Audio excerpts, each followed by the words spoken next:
love Mike Hanson Archives. You ready to run?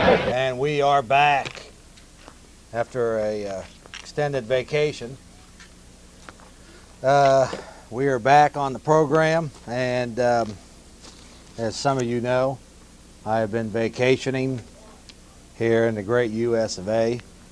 I think traveling around different cities and states is one of the privileges that the slave masters grant us slaves, so we can continue to work and be good, loyal slaves for their Babylonian empire system. I do, before I start on a little analysis of my vacation, I do want to thank several people over the last few weeks that managed to keep this show going, and I think in peak performance. The first week, I want to thank my crew. We had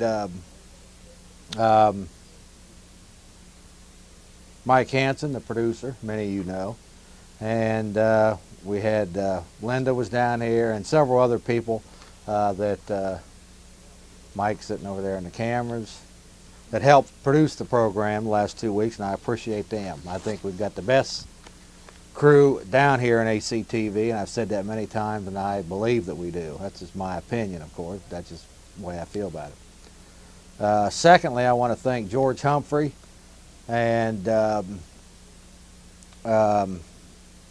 his efforts. He co-hosted the first show on the 23rd of June, along with Galen Ross, and I want to thank Galen as well. And I thought they did an excellent job after reviewing the tapes of the program. They also brought on the different guests. There's Galen, hosted the show on the 23rd and the 30th. And we've also got, like I say, George Humphrey hosted part of the show on the 23rd, and he brought in Bob Larson and John Emery, who's a musician here in Austin, and Ashley Lewis, who is a representative for CAT, Citizens Against an Alternative Tax System. So I want to thank them for coming down and participating on the program on the 23rd. Now on the 30th, we had radio celebrity Joyce Isaacs down here, co-hosting the show. There's George and Galen. And we had Joyce Isaacs was here on the 30th, and along with Galen Ross. And also joining them was a woman who wrote the book Texas in the Morning, Madeline Brown from Phoenix, Arizona. I want to thank her for coming down to Austin and appearing on the program. And after reviewing that tape, I thought that was an exceptional show as well. So I just want to extend my appreciation to all the people that helped make this show possible the last 2 weeks. And I do appreciate them and the work that they did, and just the trying to make the show as successful and as entertaining as and informative as it could be, and I do appreciate that. Now, while they were down here with the program, I was vacationing, and we actually traveled through 23 states. We either traveled through or stayed in 23 different states, along with Ontario, Canada, in our visit to Niagara Falls. We went to Atlantic City, New Jersey, and several different states and places. A lot of hoteling and that kind of thing. A lot of fun getting away out of Austin for a few weeks. And my mind was completely off what we talk about on this program on a regular basis. However, there were some things that I took notice of immediately, and I didn't even have to look. I wasn't even looking for it. It just seemed to pop in front of me. On our way up to Ohio, my son picked up a cave country tourist guide in Kentucky. If we could get a close-up of this. This is an interesting piece here. That's all right. Right there, Cave Country Tourist Guide. This was in one of the rest areas in Kentucky, the state of Kentucky.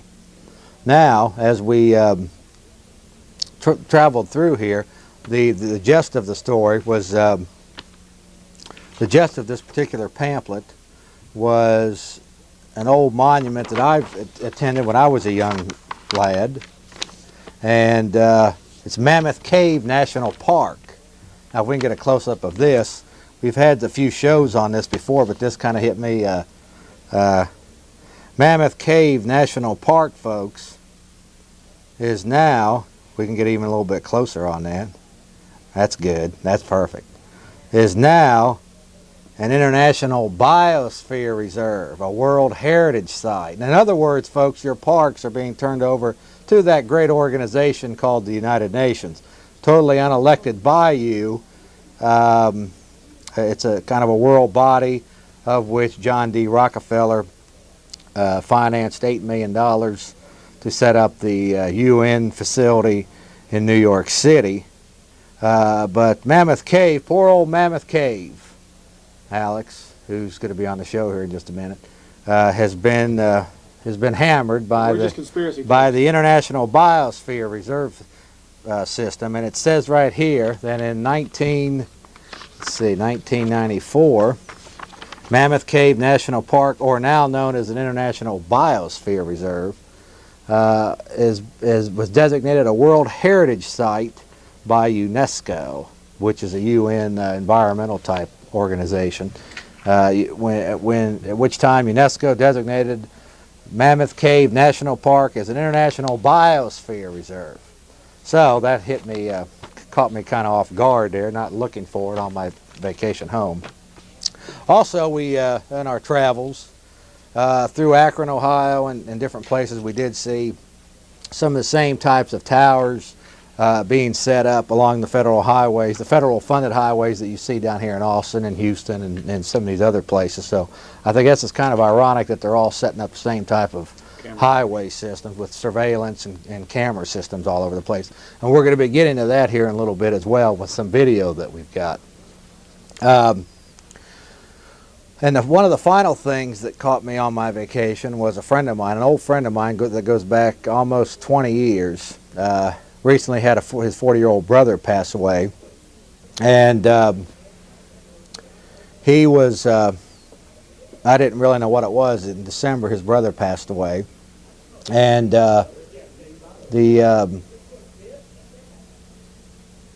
basically what it was, as I was talking to him, he was mentioning to me that his brother, he believes his brother died from the Gulf War illness, because he was apparently on the front lines at the time of Desert Storm.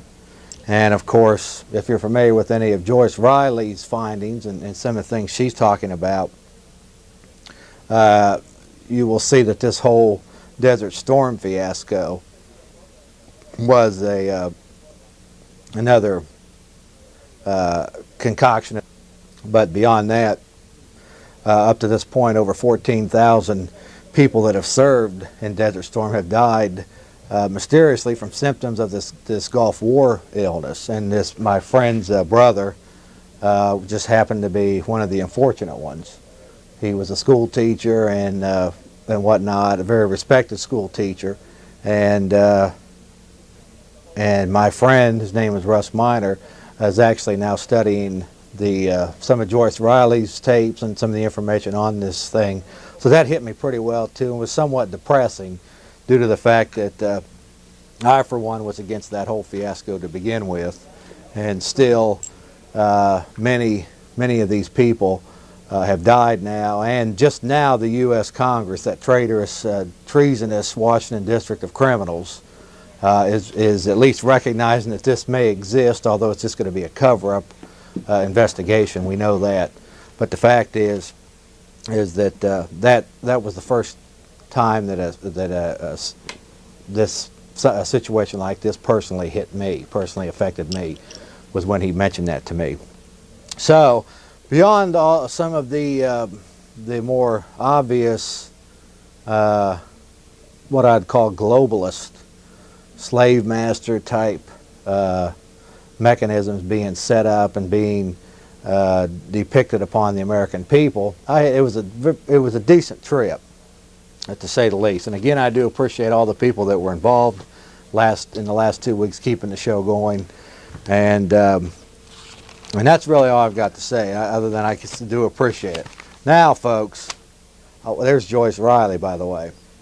Let me just bring in briefly, and his familiar face here on Access Television. It's nothing wrong to like Access Television. Access Television is fine. It's another forum for people to get their views out. But a familiar face on Access Television and a local radio talk show host here in Austin, Alex Jones, is going to be with us for the rest of the day. And I appreciate that. I appreciate you coming down on the program. Oh, you bet. Well, it was fun going out with your producer yesterday and going and talking to the police with video cameras, but just in a nice way at 7-Elevens and at the police station. And none of them wanted to talk because we're supposed to go right to the head bureaucrats and talk, because they pretty much told us we work for the city. Forget this, we don't talk to citizens, only go talk to the head bureaucrats. But it's so hard to talk to the bureaucrats because they're always so busy trying to be good little globalists, good little federalists, so they can all go and join Janet Reno at the Justice Department, like Elizabeth Watson just did for $244,000. Well, they can go out and violate people. We'll get into a lot of the specifics, but the thing that, after watching the footage that you and Mike put together yesterday, the most obvious thing that would come out of that footage, and I hope that it's on here, was that the fact that, well, the mentality of the average public out there. You were asking some. We did about 80 or 90 interviews, and I got up here so late last night to do my girlfriend was tired, so we just came up here about 12 midnight and did some quick editing. There's actually about 2 hours of tape that your producer took, so I just real fast edited out about 30 minutes, and I know we'll show that in about 20 or 30 minutes or so, or an hour, or just whenever you want. And it's very, very interesting. First, there's some interviews down on the drag. Then we go to the police department. Then we go film just some camera installations around town, like you talked about how they're putting up these camera and infrared towers. But we're theorists. Of course. And it's for our best interest. Yeah, right, in fact, if I could, and I'm gonna go back to this later. Let me just mention one thing before you get to that. I want to just first off, folks, I want to for one say that I am not a left wing or a right wing. I have no wings. I have been attacked for being a right winger that gets his information from right wing publications. You're a right wing extremist. I have no wings, folks. Well, wait, didn't you get this information from Mammoth Cave Tourist Guide? This is from Recreation. That's definitely right wing. Yeah, that's right wing. And secondly, this idea about where we get in for our information is straight, mainly from enemy documents. For example, this right here is a classic example of the enemy testing the mentality of the American public. Now let me ask you a question. But let me just continue on with this. Let me play devil's advocate real fast.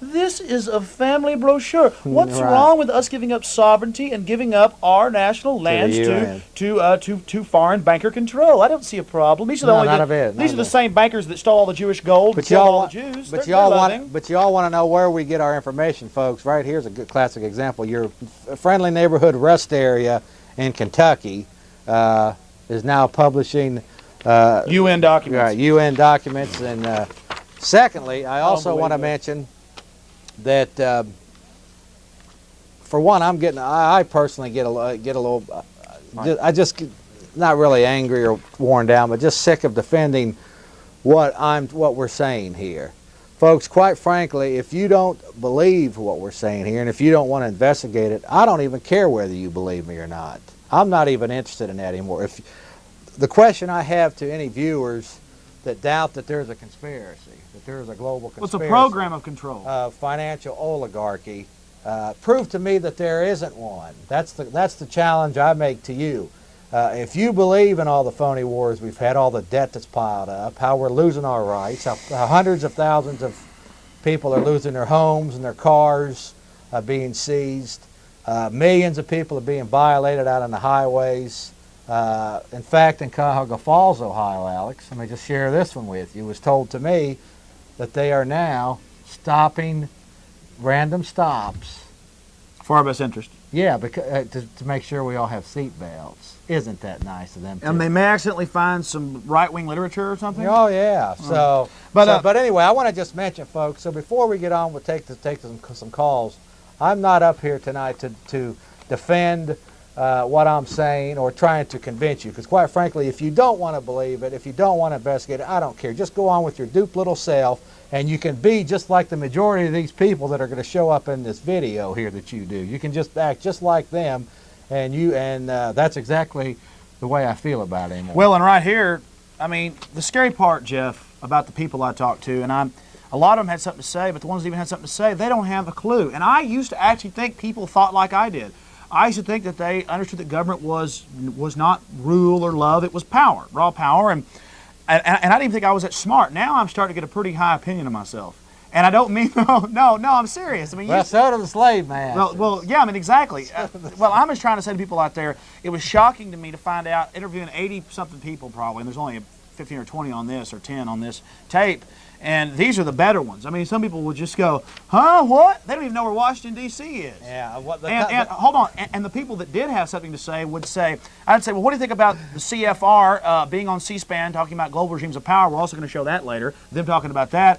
They would look at me and talk about the future of our CIA. Get this. Now, last night we were talking, and that shocked you. I mean, you already knew it, but it's even more shocking that they're out in the open now. Yeah, that doesn't shock me. It's a soft soak. Well, it's a soft soak, but even the soft soak is them openly deciding, well, how are we going to run the CIA? And who elected them to run the CIA? Well, they're a little bit more. But let me just mention to you, Alex, that some of the people that I saw in this video, no, really, we shouldn't have gone out and got this video just to make fun of these folks. Let's face it, that's kind of uncouth. But let's face it, some of these people, you'd ask them a question, what do you think about the Federal Reserve?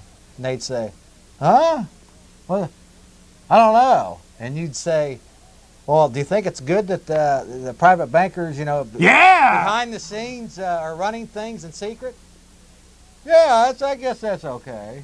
They actually said, and then this one guy, this one UT professor, now we shouldn't be this one UT professor, because I talked to him a while, he finally just goes, you're a boob. Yeah. He started getting affected and going, rubbing his beard, and having that effect like I'm smart. I don't have anything to say, but And by the way, he came over to us. He heard us talking to college kids and having a great time, and people were enjoying the discussions. And he had to come over and think he was going to lord over us, and we just laughed at him. But listen, let me point. I want to say something here. Cave. Country. This is right-wing literature. Yeah. This is right-wing. We're in fact, what about that A&E story that's coming out saying we're all a bunch of right-wing conspiracy theorists? Right-wing. Cave country tourist guy. Now, about a month ago, I was on my show talking about this, and I also say this on the radio and everywhere else. People sit there and tell me that the UN hasn't been given any of these sites. Well, the Osprey Statesman said in the sports page that Bobby Unser got a $5,000 fine and. Yeah, we'll talk about that in a second. And Bobby Unser was arrested for driving his snowmobile in a blizzard, couldn't see, about a couple miles into one of these biospheres. They arrested him. He barely made it out in 2 days with frostbite and things. They grabbed him, arrested him, and fined him $5,000 for entering the UN biosphere.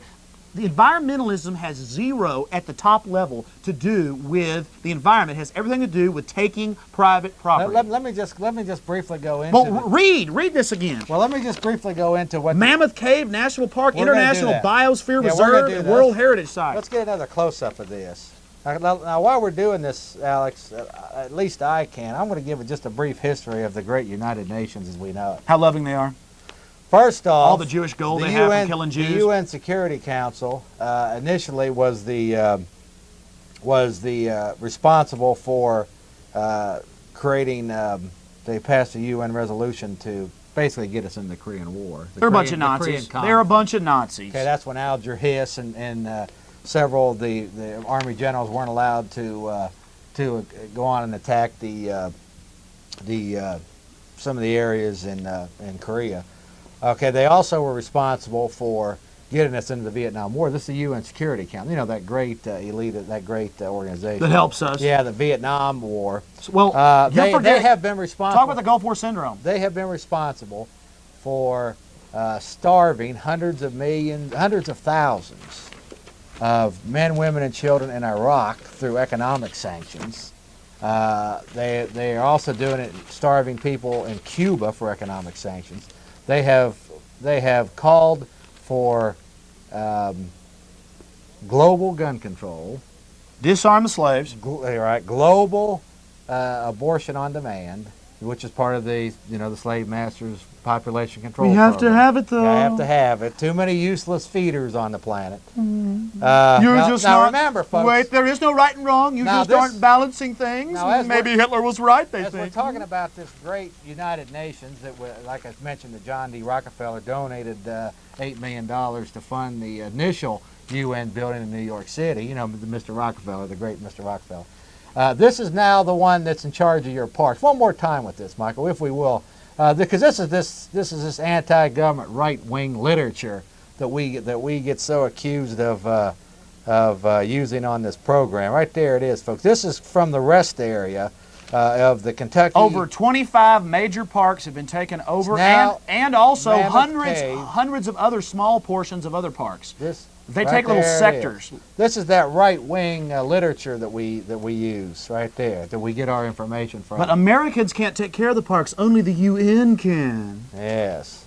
So with that, I also want to mention, then we're going to let you go on. No, with sure. your piece. Gulf War syndrome. No, we're going to talk. I'm going to talk about July 4th. Oh, that's always important. Now, once again, I was told there was thousands of slaves that went down here to Town Lake and millions of slaves across the country that went down with their little flag and was feeling all good. Now, they was feeling good because it was Independence Day, they thought, right? I mean, it was all Independence Day, and they were really feeling good about all this. Here's America today. This is a little New World Order scene that we're witnessing. But frankly, folks, if you think you're living in the land of the free and the home of the brave, I've got some swampland in Phoenix, Arizona I'd like to sell you. And I think you've got some swamplands or something that you'd like to sell. No, it's a golden magical bridge. Magical bridge. But they can't see it, but it's there, I promise. Yeah, I mean, if you look... you know why it's there? Because it loves the children. Let's briefly analyze how free we are. Loves the children. 52% of our confetti money goes to pay the corporate governments. We've had useless no-win wars repeatedly over the years, where 18-year-old kids have been slaughtered. We're not meant to win wars now. Hundreds of thousands of people lose their homes and their properties and their cars to the IRS every year. Millions. Millions more lose their properties to property tax across the country. We have millions of people violated out into the streets. We've got for speeding and parking and all of this, this stuff's going to take good care of. Make sure we wear our seat belt and all of this. But are the crack sellers off the street right up here on East 11th? Yeah. No, they're not off the street. We have surveillance cameras going up. We have surveillance equipment everywhere, judging us. And we'll show film of that later. We'll show some film of that right here in Austin. Quite frankly, folks, you have become. This great nation has been conquered. We are now in modern Babylon, and have become. Now it's no longer the home of the free. And but tell them who's conquered it. Tell them who's conquered it. Now it's the home of the slave, the home of the sheep, and the land of the slaves. So the next July 4th, when you go up with your little, take your little flag up there. Jeff, you need to tell them who the masters are. You need slave master. That's the financial oligarchy. The Federal Reserve Bank and all of these folks. The World Bank, the ones that... Chairman Wolfson. The ones that created the United Nations. Whose father was a Nazi. Right. And all of these good people that are going to take good care of you. But they love the children, Jeff. They love the children. I'm sick of you attacking these loving people. They love the children. They make excuses for the big machinery of government. We need them. They destroy entire third world countries. We need them. With that, Alex, I wanted to just mention July 4th, because it is officially now the land of the sheep and the home of the slaves. You got it. Okay. Something you told me, though.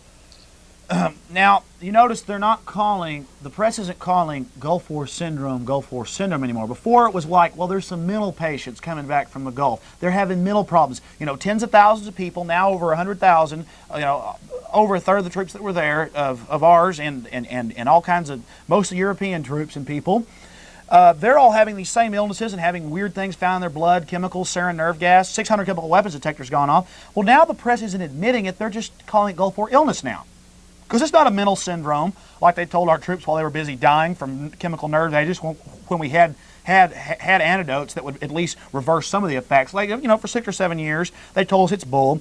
Now, since so much information's come out, it's come out and said in hearings that 600 chemical weapons detectors went off. Now they're just kind of saying, well, maybe there was a few little boo-boos. Yeah, maybe. Yeah. But there's nothing we can do too much about it. But, we just have to but live why with a year ago when me and you were talking about this, when people caught up in college, we were there. We were moron, right-wing, evil people. Yeah. This here is a classic example. Again, one more time. This here, let's put a close-up. This is our right-wing literature. This right-wing literature here that we use for our information. I mean, look at it. I have to read this again, and I've seen these all over the country. Right, I mean, right here it's got all your little advertisements on the back here. It says, "You're always welcome at Mammoth Cave Hotel, Mammoth Cave National Park, International Biosphere Reserve, a World Heritage Site, longest cave system in the world, over 340 miles, and it now now belongs to the why bankers." do you? But that's okay. Well, this cave. The UN's okay. And besides, what's wrong with that? Caves are vital in case we're ever. What's wrong with that, Mr. Extremist? Well, well, we need it. It's for the children. Yes. Well, I want people to understand who's behind the UN.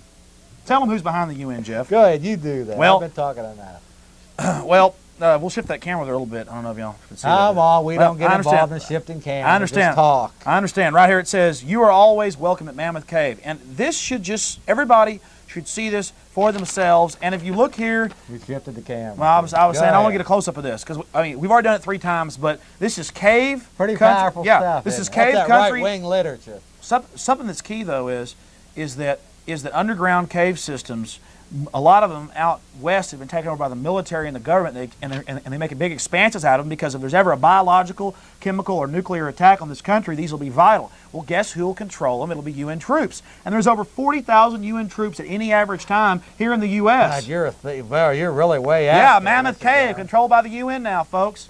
Oh, is that the wrong one? That's it. I mean, look at that, folks. Mammoth Cave. I mean, that's not me sitting there giving you. I've been telling you this, that 25 major national parks have been given over totally to the UN, and hundreds of others, pieces of them have been given away. Yep. Environmentalism is about stealing your private property. Now, the little minions, the little dupes at the lower level don't know any better. They think they're doing some good. Yeah, they do. They're useful idiots. They're useful. But I'll tell you who started the whole systems here in this country. The Rockefeller interests, John D. and all of them, about 100 years ago, started the first environmentalist groups. Not because they wanted to do that, because they wanted excuses to take their competitors' land so their property value would go up. Well, now they're greedy. They get half your money in taxes. They get all the regulations they want. The federal police agencies control your local police departments now. That's a fact.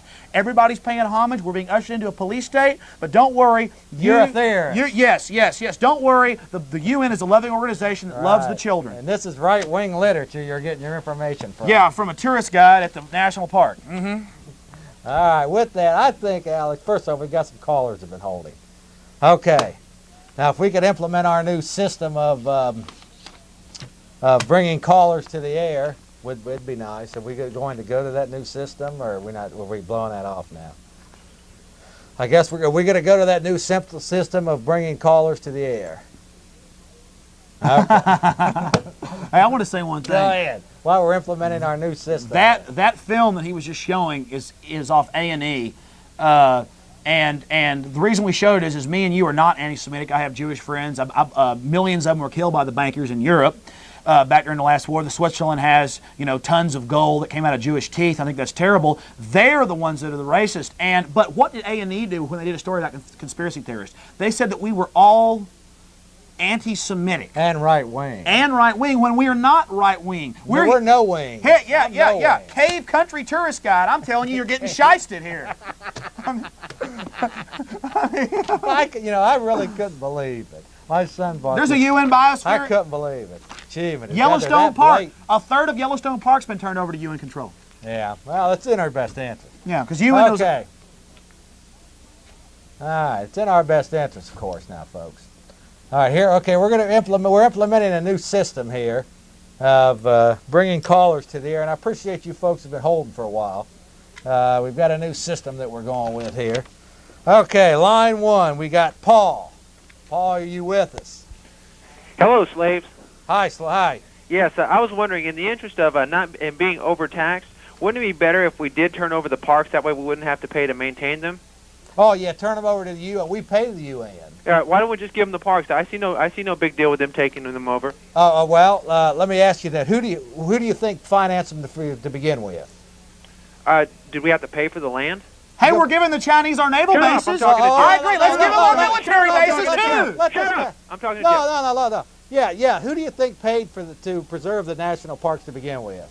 Did we? The slaves, American taxpayers. Okay. It was promised to us if we pay the taxes, one of the things that they'll pay off the national parks and preserve this land for the slaves to go and have recreation. Right. Okay. Well, yes, I have a problem after the slaves pay for it to turn it over to an unelected body called the United Nations that are totally elected by us. That are a fist of the international. Yes, banks. I have a problem with that. They're a fist, sir. So you don't want to give them the parks? No, I don't want to give an unelected body the parks that I paid for. It's a foreign body, sir. What's the difference between giving the parks to the UN and just or letting this evil so-called government keep them? If they're both as bad as you say, what does it matter who has them? Let me answer that. I will answer that. If we give them to the New World Order or whatever, at least we won't have to pay to maintain them or anything like that. Well, first off, we do pay the UN. In fact, where do we pay the UN? We pay dues. Right now over $2 billion a year. Well, let me just answer the question. To answer your question specifically, I don't believe that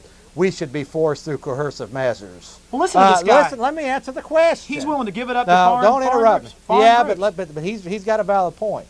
Now, to answer your question specifically, I do not believe that American people should have their house stolen away from by the IRS, should have their cars seized and taken from them. People should be put in jail for refusing to pay taxes to pay for any park. But they won't take crack dealers off the whether street. It's under UN, American, or what. But they won't. Shut up! Go ahead, Jeff. I'm sorry. No, that's my answer. I agree with you. Okay. I don't believe that we should have a coercive government that forces us through coercive means, meaning sending people men in with guns to enforce proper IRS taxes to pay for any parks. And rightfully so. If people want to have parks, they can set up parks and pay for them voluntarily. Right, but see, what I'm trying to say is I think that we need to realize that maybe parks were a bad investment. We're not making any money off them. And if someone's willing to take those off our hands and we no longer have to pay to maintain them, whatever, paying for them. Let them have them. No, let me make that. The first point is we should not have been forced to pay for it. Period. Right. Okay. Now with that, now since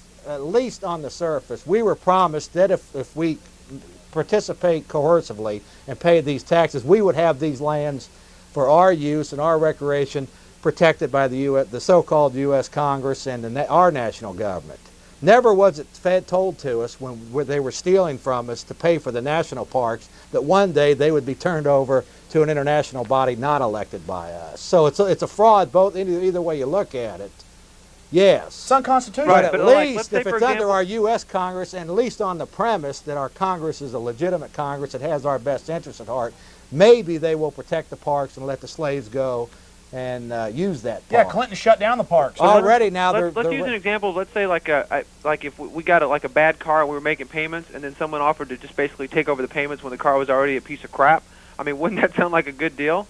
No, but there's a fallacy in that thought. The fact is that you volunteered to go pay for that car. I didn't volunteer to pay for this park. This park has been bought off the. Well, the caller's missing it though, Jeff.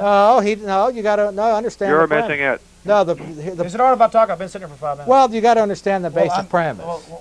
The premise is we're still paying for the parks, Jeff. Yes, that too. Also, we do pay a fund to the United Nations. No, the United Nations isn't paying for these either. They just get to run them because it's for global goodness. I know that, but we still do pay a fee. It's like paying your house payment and somebody dropping by and running your house. Here's my point. How are they running them?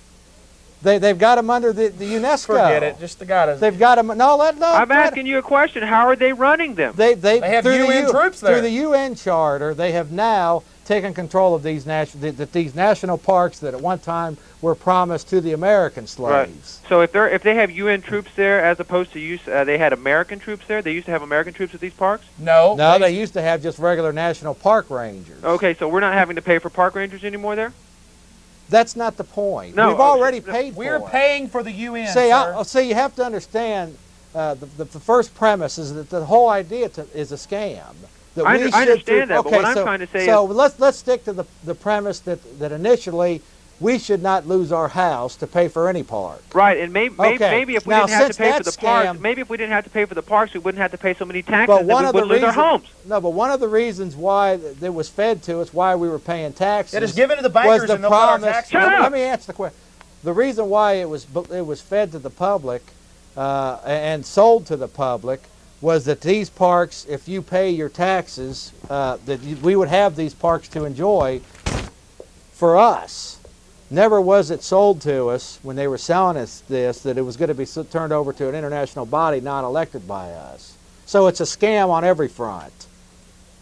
That's the point. It's part of the whole. That's about the best I can answer it. Hello? I guess we lost him. All right. What? All right. Did you want to respond? Okay, John, you're online too. Hello. Hello? John, you're on. Is this John? Yeah. Hi, John. How you doing? Good, and you? All right. I got a question for you. Go ahead, brother. Okay, if Hillary Clinton gets prosecuted, can Bill Clinton give her a president pardon? I have no idea. To me, that's maybe you can answer. About right though? I don't know, because that's kind of part of the bread and circus issue that I don't think that really amounts to anything. I think that we have a treasonous government, totally treasonous, dictatorial, tyrannical, and this little bread and circus issue like Paula Jones and Right. all of this, I think is just part of the diversionary tactics to get us focused off what's really being done to us. Right. That's my answer to that.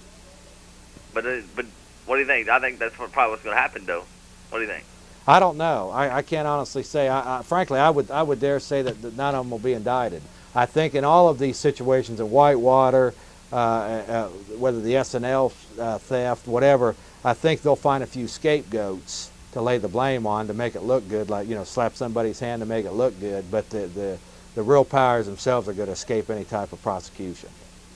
Oh yeah. I would be surprised to see any of the slave masters or their puppets, the ones that the front men actually get indicted. That's my opinion. So if it happens, then maybe I'll take up that issue. All right. Thank you, brother. Thank you, John. Okay, Alex, you had something to say. Go ahead, brother. Well, I don't want to monopolize. Anyways, by the way, that was Chris Ramirez who just called and was telling me to shut up. I don't know why. Whatever. Why he doesn't have the thing. They're entitled to call. No, I know. Go ahead. No, I know he's entitled to call. It's funny when I call on shows, I give him my name. Well, just a little thing that I didn't even read the Dallas Morning News today, but it's the Monday, July 7, 1997 issue of on page 8A. It says, under federal law, the military may assist law enforcement with surveillance and other duties, but military units cannot make arrests or searches and are trained to shoot only in self-defense. Number one, and then it gets down here, it says, it says this is one of the most important parts of training, Lieutenant Kish said, dealing with civilians, how to conduct yourself, not to escalate the use of force. That's our bread and butter. Okay, that is unconstitutional. And when Chris Ramirez just plays devil's advocate and calls up and says, what's wrong with our parks being over, he doesn't care about being a slave. Frankly, though, Alec, I'm not going to deteriorate into this. But I think he was asking a legitimate question. No, I understand that, but what I'm talking about... It was you that was going on the defensive with him. But it's shocking to me... It's the mentality of the slave. That might your be, producer but just that's said. Okay. No, it's nothing... 10 years ago, I was dumber than dirt, too, so there. But it's nothing personal. Just stick to what's your facts here. What do you... Well, it's just shocking to me that we've lost our Constitution and that people just say, what's wrong with giving up our national parks to foreign bodies? And then we still pay for the parks, but they just get to run them. I mean, we're losing our sovereignty. It's pretty much gone, and people don't even care. That's why I get so excited, and it's so shocking to me. I'm trying to wake people up, and people just, I guess we're just ready to pay an 80-something% tax rate. I don't know. Well, go on, brother. Well, it's just, people out there, this is the crux of the thing. If you want to talk about the mentality, people feel like they're part of the establishment. If they drive a nice vehicle. Sure, but we all have that. Well, but that's what I'm saying. But they feel like people don't realize they think middle class is rich, and they never really make the next conscious jump to the next level and understand that people are making massive decisions about our everyday lives that that are not in our best interest. And we're and then we feel like, well, I'm not going to oppose the establishment because A, I'm a weakling, or A, I have bad have a nice car. Yeah, well, or I have bad self-confidence, or I just don't think I can do any good, or this is just the way it's always been. And so, me personally, and then people will say, well, what's your solution? You know, I'm not like the government. I don't give people these little namby-pamby, oh, vote for more government, that's a solution. And then people say, well, the government's messed things up. I'm tired of paying for them. Let's just give it away. Well, you don't throw more money at a problem. Capital Metro is absolutely, totally, 100% corrupt, out of control, gets $45 million more a year than our police department does. Okay, but you can barely get a police car out if your car gets stolen. But don't worry, they'll pull you over and give you a ticket. And what I'm saying about that, no, seriously, what I'm saying about this whole thing, and what is the most, Jeff's over here laughing. Go ahead. You're fired up for being gone for 2 weeks. I mean, it's all right. We're just having fun down here. Yeah, and the scariest part about the whole thing is that people really think it's not going to affect them. They don't understand that more and more the tax base is very progressive. It is taking and destroying the country. We're in the middle of the slowest recovery ever, but people just think that it doesn't matter because they've been taught and spoon-fed this. And so people shouldn't be threatened by me or anybody else that's saying, think for yourselves. They ought to be threatened by a government and an educational system. That's the thing, the point I was trying to make, was that they have used coercive means to do all of their shenanigans. And that's the one thing that it's not you or me that's going out stealing their property, or giving them tickets, or putting surveillance cameras up. They're sending their young 18-year-old kids to go fight in these. We're going to show that, by the way, later. The point is, cameras we filmed here. The point is, folks, I can guarantee you through all the investigation that I've done that the enemy of the American people lurks in Washington D.C. and in New York City. You know, specifically the banking house of New York City, and there's just no other conclusion to draw from it. And anybody that hasn't studied, that hasn't, doesn't, and quite frankly, I'm to the point where I don't even care if people don't believe me. Well, why do some people? They want to just sit around and end up like the majority of these people that you did these interviews with yesterday. Well, that's okay by me. Jeff, why do some people, though, and I noticed this all through what I've read about human history and checked out, people will get really violently opposed. They will get violently opposed to anybody that simply will point out the problem. Sure. You know why? It attacks the comfort zone, Alex. You know, I mean, they're sitting around their nice little cars and their little houses. Anybody explains to them how America's been conquered, been taken over by foreign interests, how we're losing our sovereignty, we're losing our rights. You know, they just. They think whenever for many people that's just too much. Yeah, they just don't want it. It attacks their comfort. Well, I can just make one point. Go ahead. What they do is then when you attack foreign interests, which are multi-trillion-dollar each banking house of the world's 8th biggest banks. We're not talking about little foreigners that come over here to work. See, if you attack foreign interests, America's been so dumbed down, they think you're being a racist or something. Americans only try to act like they know what they're talking about. Everything is acting like you know what you're talking about, not actually really saying something, because if you say something, you might slip up. You might be a little bit wrong. No one will venture anything. No one will step forward. But we are right-wingers. Right here's our material. Yeah, because we're using a Cave Country Tourist Guide. That is funny.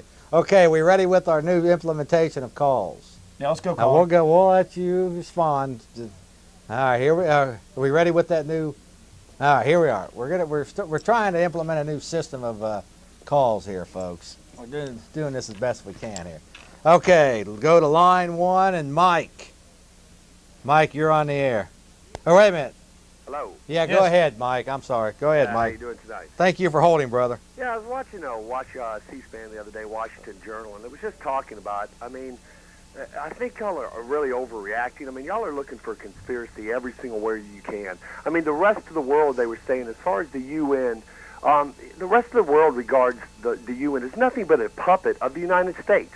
We control it, we run it, we do whatever we want to with it, but the United States, for some reason, sees the UN as something that's going to take over the United States. Why is the majority of our interest payments going to foreign countries? Okay, let me respond to that briefly, Mike. We do not control it. First off, I don't think the UN is going to take over the United States. It's just one arm. I think it's a mechanism. I think it's a mechanism by the global, one tentacle, by the world's financial oligarchy. There's the World Bank. There's the International Monetary Fund. To control. There's the World Trade Organization. Hey, wait, I'm sorry. Could one of y'all talk at a time? Yeah. I cannot. I mean, please. Well, well, he was responding to what I was saying. It's frankly, if you want to get my idea of what I think is going to happen, have you studied the Inquisition of the Catholic Church recently? No, I haven't. Okay. If you ask me, a lot of the problem that we face is coming right out of Rome. Well, you know, I saw your show and you had an individual on, and he was talking about there's like 4,000 different places in the United States where there's biosphere, where the United States or the UN has control. And I saw another show, and they were saying the recent thing, there are like 12 biosphere reserves that are part.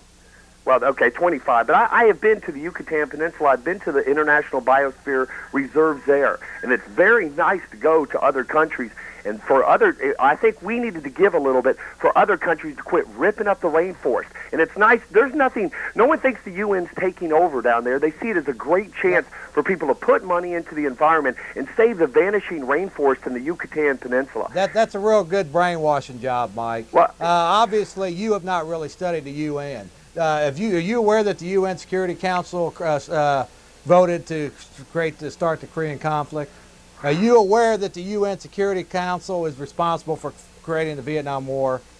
Are you aware that the UN has starved literally hundreds of thousands of people, hundreds of millions, through economic sanctions in Iraq and no, but hadn't the United States been at the forefront of that? I'm asking you a question, brother. Are you aware? I'm aware that the United States... Are you aware of that? I'm aware the United States controls the UN. How does the United States control the UN? We've got one delegate there. We already told him the UN is only one tentacle, sir. Yeah, and it's not like that. It's only one tentacle. What as far as, okay, in the Gulf War... Let me ask you this, Mike. Are you in favor of giving our U.S. trade policy over to a World Trade Organization? No. Well, it's been done. That's been done. Okay, let me ask you this then. Are you in favor of turning over the FBI records and the U.S. data bank, the government files over to the Interpol system? I don't know about all this. No, I'm asking you a question. No, I don't know about this. I've never heard about this. Well, that's the whole point. Well, I'm saying, but I that's didn't the watch whole it. point. You watch some stupid public radio program or some KLRU phony job. But what I'm suggesting to you, Mike, this morning. What I'm suggesting to you is that is the information you're getting is a smoke and mirrors. Let me just say something. Are you familiar that Do you know that John D. Rockefeller had originally financed the $8 million UN building in New York City that it sits in right now? And that's what I'm saying. The United States basically controls the UN. I don't trust John D. Rockefeller. I don't trust the Rockefellers. Yeah, go ahead. Look. Number one, we're getting off the whole base. No, I think it's good discussion. No, well, I'm not talking about what Mike's saying. And I've talked to Mike off here before. He's a pretty nice guy. What I'm saying is this. Look, we should keep some of our environment. We should do some things. But that's all something, and there's George Bush talking about the New World Order. We should just totally get off this whole deal and understand that we should either decide to totally get rid of our Constitution and openly say we're now a international socialist state controlled by 20 corporations, 8 of which are international banks, or we should say, no, things are off track, let's be a representative democracy like we used to be. Okay, right. Okay, our country, they are dismantling it as we speak. They're literally, and I'm doing good. I'm not some out of work guy who doesn't drive a nice vehicle and doesn't have a good life and a girlfriend and the whole nine. I got it. And I'm just telling you, I'm an American, then that's not some holy word, but I want to be there next time to oppose the next Hitler. But I tell you, I see every single thing you're wrapped up in conspiracies. No, I mean, no, Alex, sir, wait, you'll show these Oklahoma bombing tapes, and there's about 3 different videos. And the 3 people contradict each other. And one guy says there's no crater. You know, Newsweek had to draw one in. The other guy says... Because you've been talking a lot. Well, let me just... I've got to counter Mike real fast. Now, Mike, let me just tell you something. That sounds like I was over at Jeff's producer. He didn't like to have his name said, but I was over at Jeff's producers last night with Jeff after I went to my grandparents and places.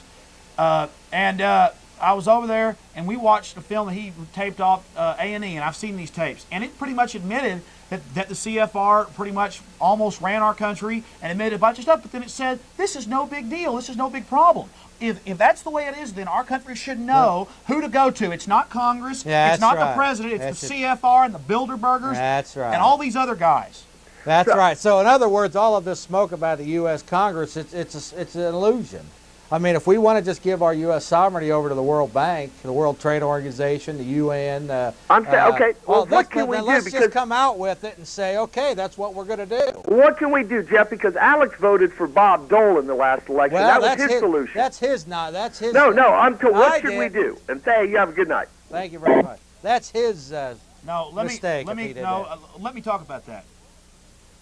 Now, I talked to this guy off the air, and I went and I voted a split ticket. I voted for some Libertarians and I voted for some Republicans. And where are the few places you see Republicans? The chairman of the Ways and Means Committee has actually entered the Bill 2002, to abolish the IRS and to take away its powers to take people's houses. Congressman Ron Paul, Libertarian, conservative, he went in there and he just got elected, and he's openly talking about in the Off-Record Statesman that there's too much federal control over local police departments. I like the few small cadre of Republicans that are actually trying to cut corporate welfare. Bob Dole's not one of them. No, he's not one of them. Bob Dole's an elitist He was not one, but I was voting for some of the Republican plank. I knew he was going to lose anyways, and I voted for mainly Libertarians. Mike, I do agree with you on your final point. I would never vote for Dole or Clinton, neither one of those establishment fat cats. They're all part of the problem, and as far as I'm concerned... but who's their baby? Who won? Who'd they push? Doesn't matter. Who'd they do push polls for? It didn't make any difference to them. Okay, fine. Okay, next caller. Let's go to Seth. Line 3. Seth, you're with us. Hello. I have a two-part question. The first part is going to make it sound like it's not particularly germane, but when I get to the second part, it'll, pull it back into the issue of American independence from, like a totalitarian United Nations regime or whatever. And the first part concerns something that I've been following for about a year, and yesterday in Mexico, I don't know if you're familiar with this yet, the PRI, the ruling party, lost an election for the Mexico City mayoral seat to the PRD. Yes, it's a smokescreen though for people. And for people. Let him go on. Sure. What do you think that the PRD and the PAN, recent coming to fruition in the Mexican elections, what effect do you think that's going to have on the PRI as the ruling party, and also in relations with the uprisings in Chiapas with the Zapatistas? And do you think that in America we could ever, hope for a glorious revolution like that the Zapatistas are, forwarding in Chiapas with a class war against capitalists and other sorts of, fascist totalitarians that try to ruin people's lives? Sure. Caller, what's your... the PRI is... Hey, Seth, thanks for your call. Go ahead and respond out. And then we're going to go to that video. Sure. Well, we'll get one more call. We got well, let me answer Scott online. Go ahead. Go ahead. No, go ahead and respond. I'm going to butcher you on the radio. Well, you go ahead. I said respond. I know. Well, you're going to let me talk. I'm the FM radio host here. I'm going to be nice to you when you come on. All right. And again, we don't get orders from headquarters. That's why me and Jeff argue and debate. We're actual real human beings that have minds. Okay. Now, something I want to say to people out there is the PRI has been a bloodthirsty institution. The party of institutionalized revolution in Mexico has been anything but that. Mexico has the most billionaires per capita for any country in the world, and has produced the most billionaires, but it has also the biggest poor group in the world, except for maybe India. Okay, and I mean per capita, not actual population. We know India has over 900 million people, and we know that Mexico has a lot less than that. What is it? 75 million last time I heard. So that's something to think about. Now, the PRI is a bloodthirsty group. I believe this is all a smokescreen. They've got other people elected and controlled them as puppets. They've killed anybody that's gotten in their way. They're slaves, U.S. corporations. Let me just chime in briefly. Chase Manhattan and Citibank are going in there. They also have a central bank, and the World Bank has set up high interest rate loans. You got it, and they're loving UN biospheres all over the place. Okay. You notice that they don't have these UN biospheres in Europe. So something I want to say to the caller is, yes, the PRI is just incredibly evil. They deal in total guile and corruption. Their people are lower than scum there, and I feel so sorry for the Mexican people that are generally a good, hard-working Christian people, and I just think it's terrible. So that's why I am so fervent because you see the whole world more and more. It's like the good guys are losing and evil's taking over. And somebody said something to me out when we did these interviews, but I didn't put it on here because I believe we weren't taping then. After we ended an interview, somebody walked up and goes, "Alex Jones, I'm sick of you. You know, get a life, whatever. There isn't good leaders and there isn't bad leaders. There's just leaders." And I heard that same thing on this A&E video that you're seeing pieces of, little flashes of that the producer's putting on, where they said these militia people and these right-wing extremists and all these evil people, which we're not. I'm just a business person that just lives here in Austin. I'm not even part. But here's the deal. What they do is am I looking at the right camera? I am, Mara. Yes, go, Alex. You're doing fine. What you have to understand is this. There have been good leaders, they've been bad leaders. They want to tell us that there's no such thing as good and bad leaders. Hitler was a bad leader. Mao Zedong was a bad leader. Fidel Castro is a bad leader no matter what some UT professor tells you. He's killed hundreds of thousands of people, but they'll say, well, the Catholic Church is a bad church. Well, it goes on and on, okay? So that's, that's fine. But people, it's this relativism. Believe me, we can all be relativists and never make a decision. Believe me, the elite's going to make decisions. So we've got to set courses. We've got to do things. They've got us inactive. They've got us like a deer in the headlights. That is what this relativism, this open-mindedness is. I'm open-minded, people. I don't even claim to be 100% right. But I've read enough of world history to know a lot of crap goes on. And I know that the film Waco Rules of Engagement that showed here in Austin, even the Augsburg Statesman had to admit it, but they said that the feds were mentally ill. No, they weren't mentally ill. They went in there, they pumped in a flammable gas by thousands of gallons, they caught the place on fire, they machine gunned the people, and Waco Rules of Engagement shows the FBI's own film doing that. Now, I'm taking a risk to tell you that, okay? And I'm not doing this for any reason, okay? I'm doing this because I care about people out there. I think you answered the request. Yeah. Okay, let's go to, line 2 and Scott. I think I got it right. Scott? Hey, Scott, are you with us? Yeah, I'm here now. How you doing, my friend? Hey, I'm a Jeffersonian Republican, strict constructionist of the Constitution, and I'd like to point out to y'all, I don't know if you guys have seen this, but the Washington Post National Weekly Edition for June 30th, page 32, it's got this great article about the militarization of all the police forces. Yeah. And wait, let me read the very last paragraph to you. The SWAT teams love this stuff. It's fun to fire these weapons. It's exciting to train. They use simunition like paintballs and play warrior games. This stuff is a rush. So all these stormtroopers are out here playing and having fun like these fools that you're showing on your TV right now.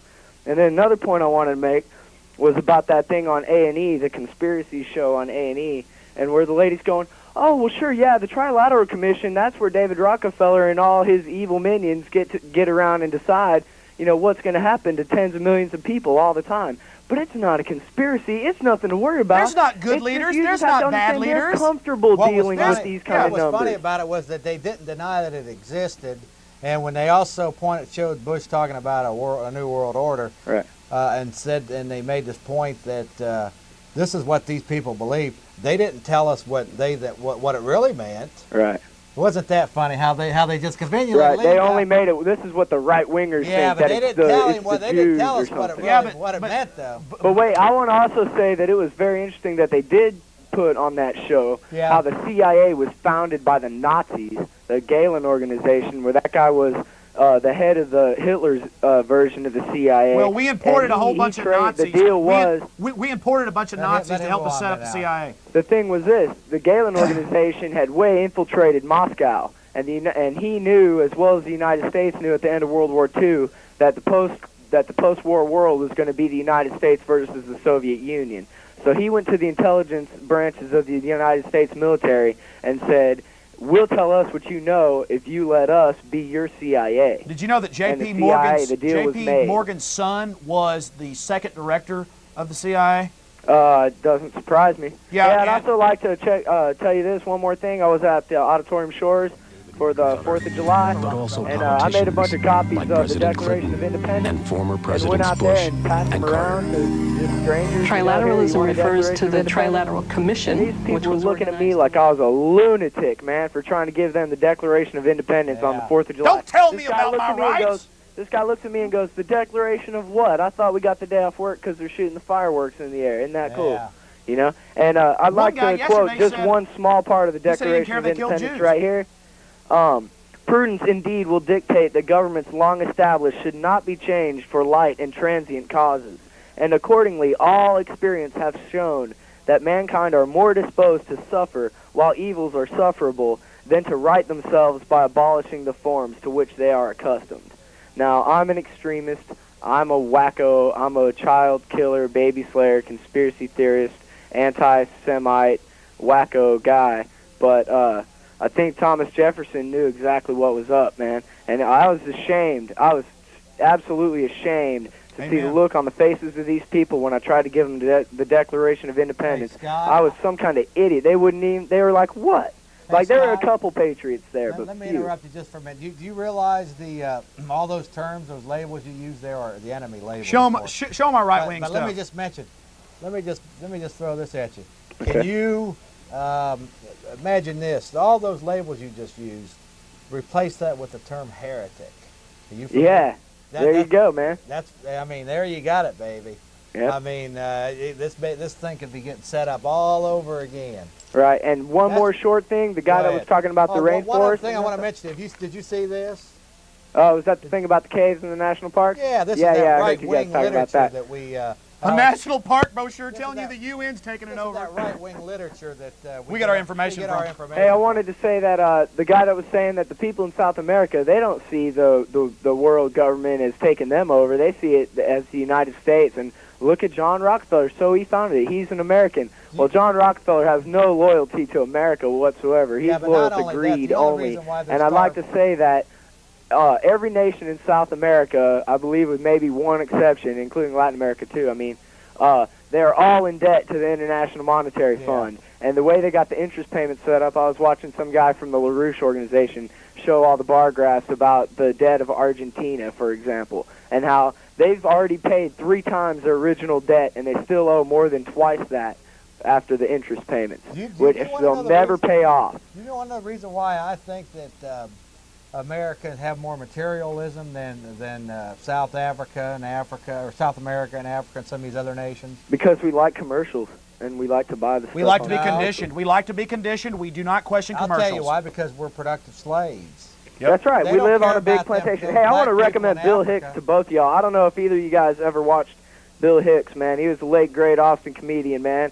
And he died in 1993. But, man, he says some great stuff. He's got some great stuff on Waco and on the L.A. riots and all that. Yeah, and I think both of y'all should dig on that. Yeah, well, something I agree with it. Go ahead, Alex. Yeah, something you said, though, I don't think people understand how these World Bank loans that we give the World Bank money to do this with. We give free money to international bankers because they're so sweet to go loan money to people, they tell us, like Chairman Wolfson, Austrian, son of a Nazi.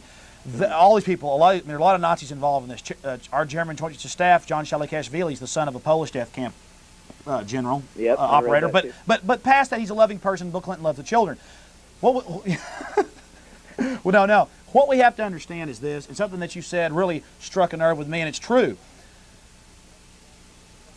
The World Bank, the International Monetary Fund, all these other groups. And is this the right camera? Because the lights have not been working. That's the right camera, Alex. Well, please, Alex. No, the lights haven't been working for the last week, and it really confuses me. Something I want to say is this.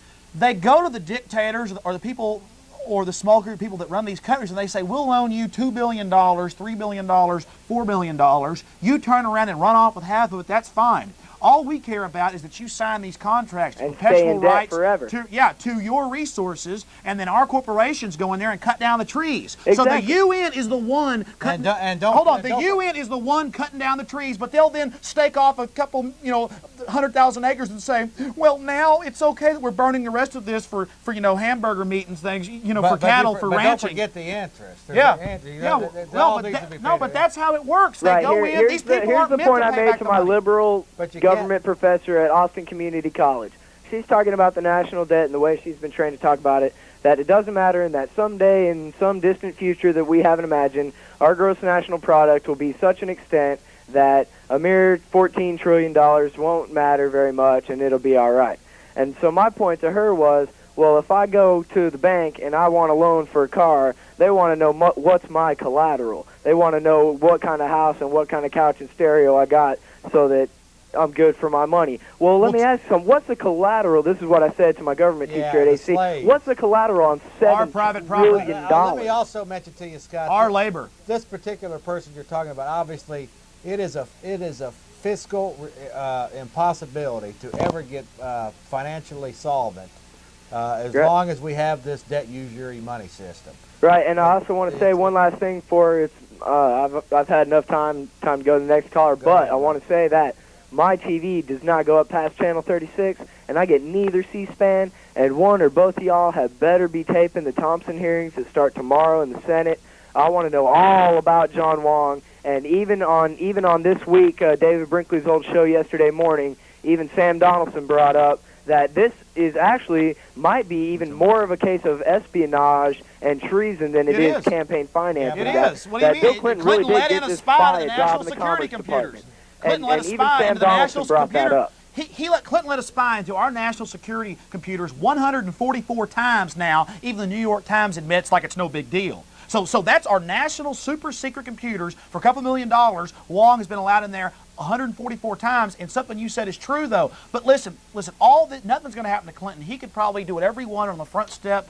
On the front steps of the Capitol. This guy is their boy, their puppet. They don't care. Not only that, let me just mention to you, Alex, that it could very well be that if they crash a system like they did in '29 by pulling out $8 billion, or like they might when the computers all go then to they have a 2000. scapegoat. Then they can blame it on. Well, this whole UFO thing, that's all a big. This whole thing. That's all something to get us off target and get obsessed with some little imaginary thing. Hello, it's Mike Hanson, your good Facebook buddy and YouTube buddy. Here's Jeff Davis, my great friend.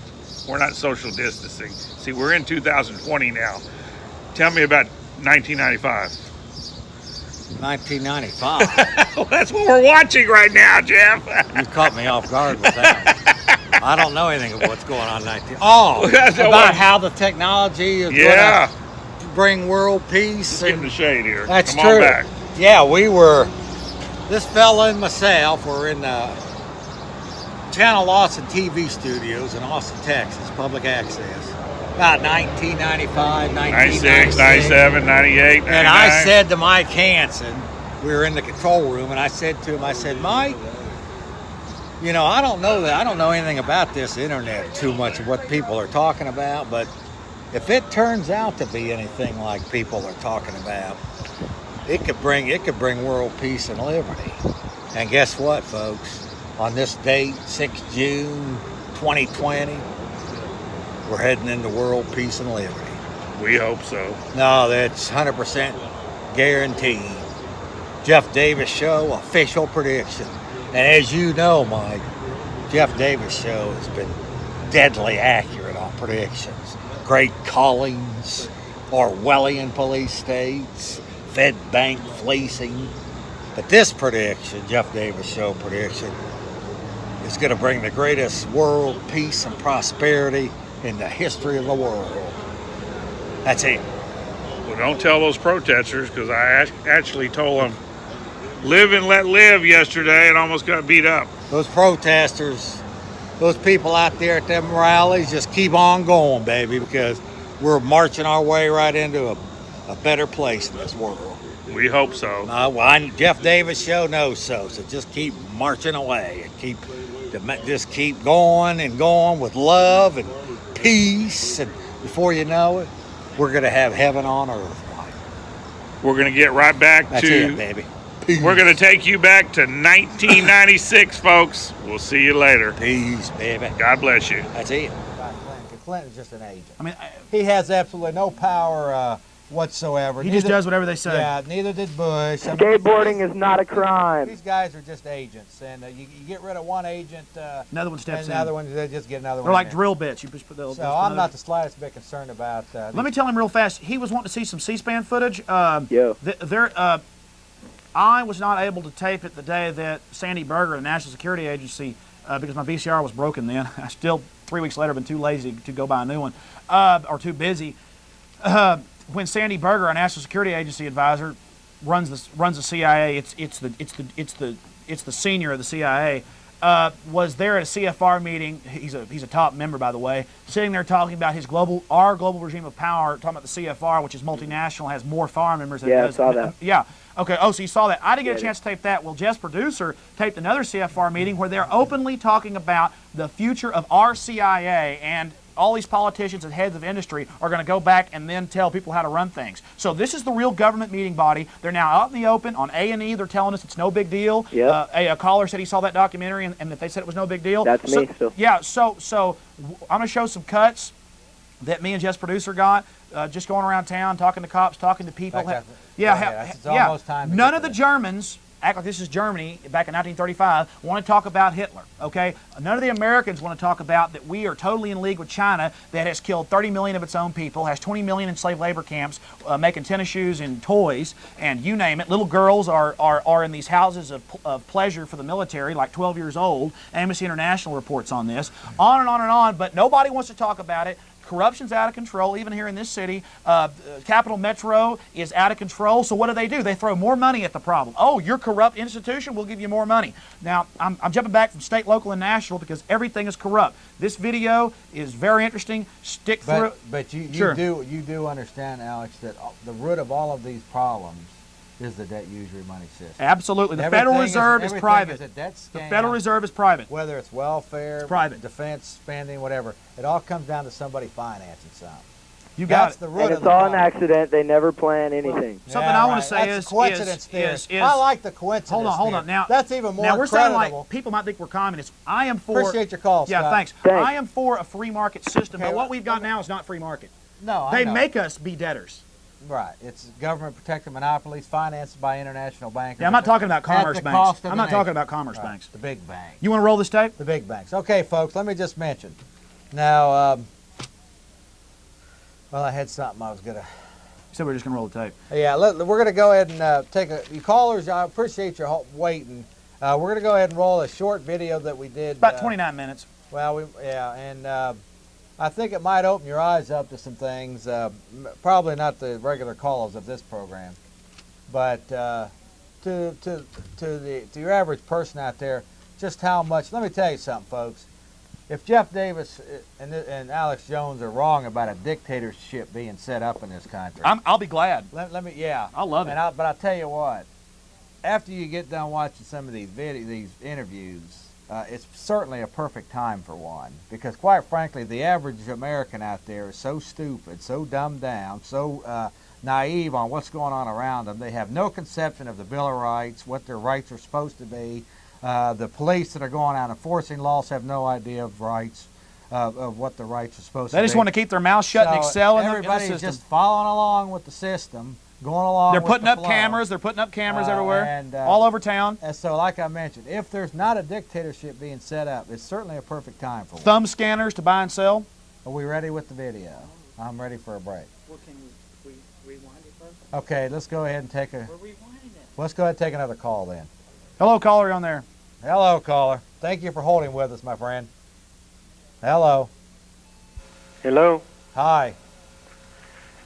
Hello. Hey, I'm having a hard time here, and I got the TV going. Okay, we got on the air. We have, this is Paul. Hap. No, this is Hap. Hi, Hap. Hey, how y'all doing? Good. Y'all are quite a pair. You get some real interesting views. Your last caller had he hit a whole lot of topics there's a whole lot of information out there about. A lot of people I know that you see or talk to around the net. Some searches that are out there really would help you out. There's one thing that I don't hear y'all talking about too much, that it's a change in policy the way law enforcement and the military interact. I talked about it right here. Today's Dallas Morning News, just openly, under federal law, the military may assist law enforcement. Right. That is unconstitutional. But it doesn't matter if the Supreme Court rules it. This is what I got to say. Right. Let me just read this, and I want to have Hap here respond. Sure. Under federal law, the military may assist law enforcement with surveillance and other duties. That's correct. Okay, and I am aware that many of the with the base closures that are going on, which was planned back in the '60s, by the way, but they're turning many of the pieces of military equipment over to the local police departments.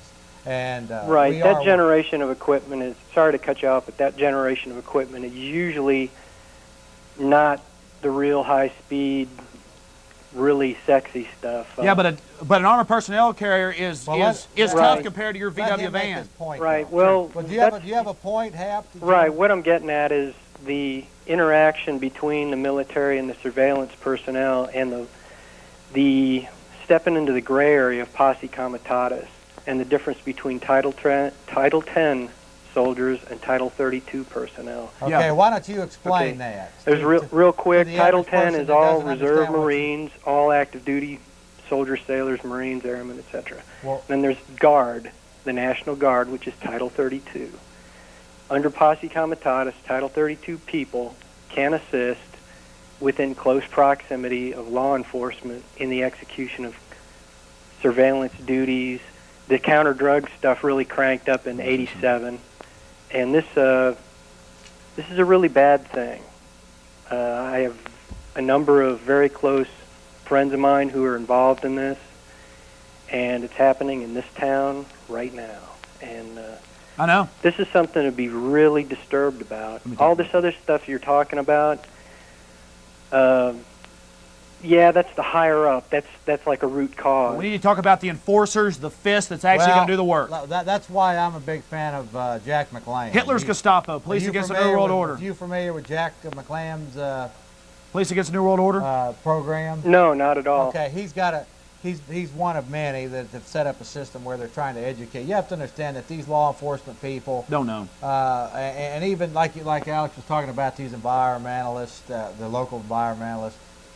People that work for the IRS or for the social workers, they're just doing this out of ignorance. They don't even understand what they're doing. They're violating people because they themselves don't know their rights. The people don't know their rights, so it's easy for someone to give them orders to go violate their rights because nobody knows. See? Okay. So an educational process with all of these people, and I can tell you, Hap, that there are many cases where people within inside their mechanism have become educated and turned against them. Ben Pardon. Sure. Ted Gunderson. General Ben Pardon. There are a lot of people who are really disturbed about this, especially in the intelligence collection community. So I'm hoping, and that's why we well, caller, I mean, I talk about this all the time. I don't know if you've ever seen the stuff I talk about. Absolutely. In fact, something I've been talking about a lot, something I asked people on the street and tried to ask the police about in the video that's coming up next, but they wouldn't talk to us about it, and they wouldn't send out anybody from public affairs, even though I called them a few days before. They just said, oh yeah, we'll have somebody, and then they didn't. What they're doing is that now the Supreme Court rules that things like federal agencies working with state governments inside jurisdictions and controlling state governments is illegal. Well, the Supreme Court ruled that the Brady Law was a 10th Amendment infringement. That's all powers not expressly given to the federal government are reserved to the states, period. You have to have an amendment to the Constitution to have that. Well, people don't care. The states just ignore the Supreme Court because I don't trust the Supreme Court. I know because they know where the power comes from, and the power comes from the federal thug of international banking. So absolutely, the federal control apparatus is controlling your local police departments right now as we speak. More and more, I mean, our police chief, because she was a good little girl, Elizabeth Watson, she's gone to join the thugs in Washington. Her minions are now in control here. The system's going forward, and that's how Hitler controlled Germany. Central control of all the police forces. All right, I'm familiar with all that, but the point is it's awareness locally. And the big question is, so what? Well, what are you going to do? Well, there are things you can do. People want to hear it from their newscaster, and I know. And the newscasters aren't going to talk about it. There are things you can do. Right. Well, there was a paper. There's nothing wrong with fighting these issues on a local basis. Sure. I mean, for example, anytime there's a huge amount of debt being I'm against it. Whether it be school bonds, they passed a $369 and all that money goes back to Boston and New York. It all comes back. They build big buildings that fall apart. Whether it be school bonds, power plants. Yeah, the more schools we get, the more textbooks we get, the dumber our kids get. Because all the teachers want to shut them. And the more debt we're and the more Ritalin and the more Prozac they're fixing to put the kids on Prozac. You're getting on a lot of different areas. Well, what my whole point is that we're in a police state. You're You're getting real close. Okay? In 1990, a paper was written that described the parameters of operation between Title 32, Title 10, law enforcement, whether federal, state, local, etc. And this was a compilation of the Texas Penal Code, of the Bill of Rights, of the Constitution, of Title 10 and Title 32, and all these governing things. And that's what the thumb scanners, hold on, that's what the thumb scanners are all about. Go ahead, make your point. We've got to get on the video. I don't want to hold y'all up. No, go ahead, just make your point. Right. The point is the paper described in specific detail what the parameters of operation need to be when it comes to collection of information on U.S. citizens by law enforcement, assisted by military personnel. And the paper is no longer exists. And I know it was written because I was one of the co-authors. You're a right-wing extremist, and you don't love the children. That's all they got to say to you. No, not exactly. That's all they got to say to you. I'm a former intelligence officer. No, I believe you, but that's all they say to people. Well, let me ask you a question. Are you familiar with the FBI NCIC 2000 program? The collection portion of that program. That's what the thumb scanners are all about. Our state government has a federal thumb scanning system. Let me ask him a question. Good. Okay, are you familiar with the movement towards all the drivers? All 50 states are moving towards a driver's license with a smart card. Correct. With a correct system of. These are control measures. You're right. All right, I understand. But really, half really though. Say, do you? Now this is where the heart of all of this comes. This is the tremendous propaganda machine that someone like Alex and I are up against. If you watch your news segment two nights ago, this is in our best interest. It's wonderful. But they won't control the criminals. It's for the crime. They're thumb scanning us like common criminals. We're not criminals. Right. They will not control crime, right. But at the same time, they want us to treat us like criminals because we're good little productive, hard-working slaves. Well, they want our private property. Point, they want everything. But it still comes down to a question that the intelligence community, we all used to ask ourselves, so what? What does it mean? What are you going to do? Why do you need to take action or not? Well, when somebody comes and takes your private property, fight back. Fight back when a thug comes. That's a little bit too late. Because the people in the intelligence community are expendable. Useful idiots. That's right. Yeah. That's your answer right there. Everybody's expendable in this house of cards. Right. This whole damn world right now. You're not part of the establishment. This whole damn world right now is a lie. You're not part of the establishment. Well, not unless anymore, you own stock in the Federal Reserve Bank or a World Bank. Right. Yeah, if you're worth expendable. $100 billion, yeah. And even some of them are expendable. Oh yeah. So the fact is, in this house of cards that we live in, this modern Babylon, anybody in the intelligence community, any local law enforcement. Anybody that whatever realm of thought process that you've swallowed or believe in or working for, you're expendable in this thing. And something that this does, and then I'm sure we'll go to the video. Appreciate your call, Matt. Yeah. Thanks, you guys. Thanks for your time. You said a lot. But where this always goes is what Jeff's saying is true. Even these billionaires are expendable because as this corrupt system continues, the consolidation of wealth will continue, and then you'll have one rich elitist turn on another rich elitist, and then it'll consolidate more and more and more, and finally you'll end up with pretty much an empire with an emperor. This happens all through human history. It happened just at the turn of the century. Here in this world that we're living in. And then what happens, all you've got is the king or the few corporate rulers and their military that controls everything, or their peace-love people. It'll be called Peace-Love Global for the children, but it'll be a military thug group. And it'll be in our best interest. Then those rulers will be taken over by the military, and then you'll have successive bloody death coups worldwide. That's how the human system works. So you better think about that out there. This is the way human systems work. Read history, get it together. Is that true, Jeff? It's always in our best interest. It's in our best interest. Yeah, they're masters of that in our best interest. Well, people are a bunch of sheep now. You know the thing that they prostitute the most is the kids. Man, they prostitute everything is for kids. The children. But everything's for the our kids. Kids are going to have an 82% federal tax rate in 19 years. But they'll be good hands. Good hands. Okay. Hey. Are we going to play that video? Go ahead and try one more call here. Then we're going to get to the video. This video is really good. Okay. Caller, you're on the air, my friend. Caller? Hello. Thank you for holding, by the way. Yeah, we appreciate the callers. Hi. How you doing, caller? Hello.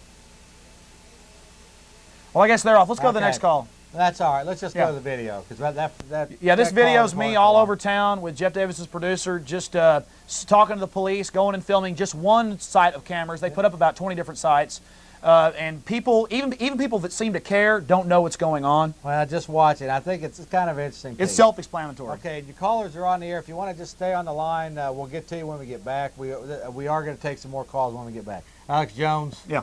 See you back, babe. You bet. We'll be back. See, we're not slaves. We argue. That's because we're real human beings. It's okay to argue. Don't be afraid. We're not going to hurt you. Oh, man. We're not good little sheep. We don't run all together and bad in one unison. All right. Good job. Good job.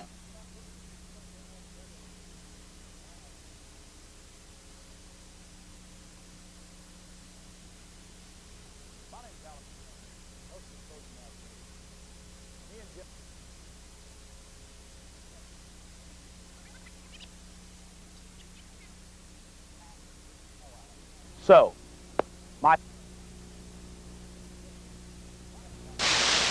name's Alex Jones, host of Exposing Mass Media.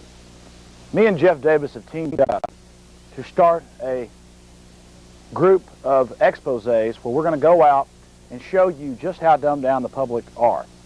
Also, Jeff Davis's producer has gotten footage off C-SPAN, has taped it with the CFR openly meeting, talking about their global regime of power, openly talking about the future of our Central Intelligence Agency, because there is no lies left for them to tell. They're now out in the open, openly admitting that they wish to seek and control every facet of our lives, and they are doing that, make no mistake. So today, we're going to go out and we're going to talk to a lot of different people. I'm going to go up face to face and ask them simple questions like, do you believe the government was involved in the Oklahoma City bombing? And other questions. And you're going to find that people are shocked, amazed, or will simply probably just run away. But we might find a few souls that actually know something wrong was going on. We're also going to ask police officers out on the street what they think. We're going to see what their reaction is when we politely talk to them. And also, we're going to ask them what they think of the CFR. And I think it's going to be shocking to you to see that they know nothing about it. And then at the end of this segment, we're going to roll some tape that shows you the CFR, the Council on Foreign Relations, openly meeting in Washington, deciding how you're going to live. And guess what they want? They want your private property. They want to control your children. They want to disarm you, and they want to tax the living hell out of you. So, my thanks to the Jeff Davis Show for helping me out on this project. This will be very informative, and you need to seriously think about this. You might want to call some friends right now and tell them to tune into the Jeff Davis Show so they see this information, because America is really dumbed down. I'm Alex Jones. Hope you enjoy this. We're down here on the UT drag at UT to ask people what they think about the Council on Foreign Relations. And as I think you'll see, most people will roll their eyes about the organized criminal ring that is called the CFR that meets and decides on our daily lives. We'll also ask them other questions about what they think about the right to keep and bear arms, and I'm sure they'll convulse with fear at the very prospect of them being able to repel a oppressive government. But without further ado, let's go ahead and go and talk to the public. Perhaps they'll enjoy hearing what we have to say. All right. Going out and asking people, because have you ever seen C-SPAN? I have on occasion. Yes, it's governmental channels. Well, the Council on Foreign Relations is now coming out in the open and talking about their global regime of power, openly talking about their system for world government, which will dissolve world boundaries and where international money interests will control things. Are you aware of this, or would you think this is just an outlandish philosophy of thought to even try to even think about this? I'm not very aware of what you're discussing. You're not very aware of it? What the only comment I would have is that there are issues that affect all of us, like for example, world pollution. Yes. And how we address that is done through each of our individual countries, but it doesn't seem like we're making a lot of headway. So you're saying we might need to have some kind of... I don't know. I'm just saying that each of our countries is trying to address it, but it doesn't seem to me that, you know, the ozone, for example, we're standing out here in the sun right now. Getting skin cancer. Yeah.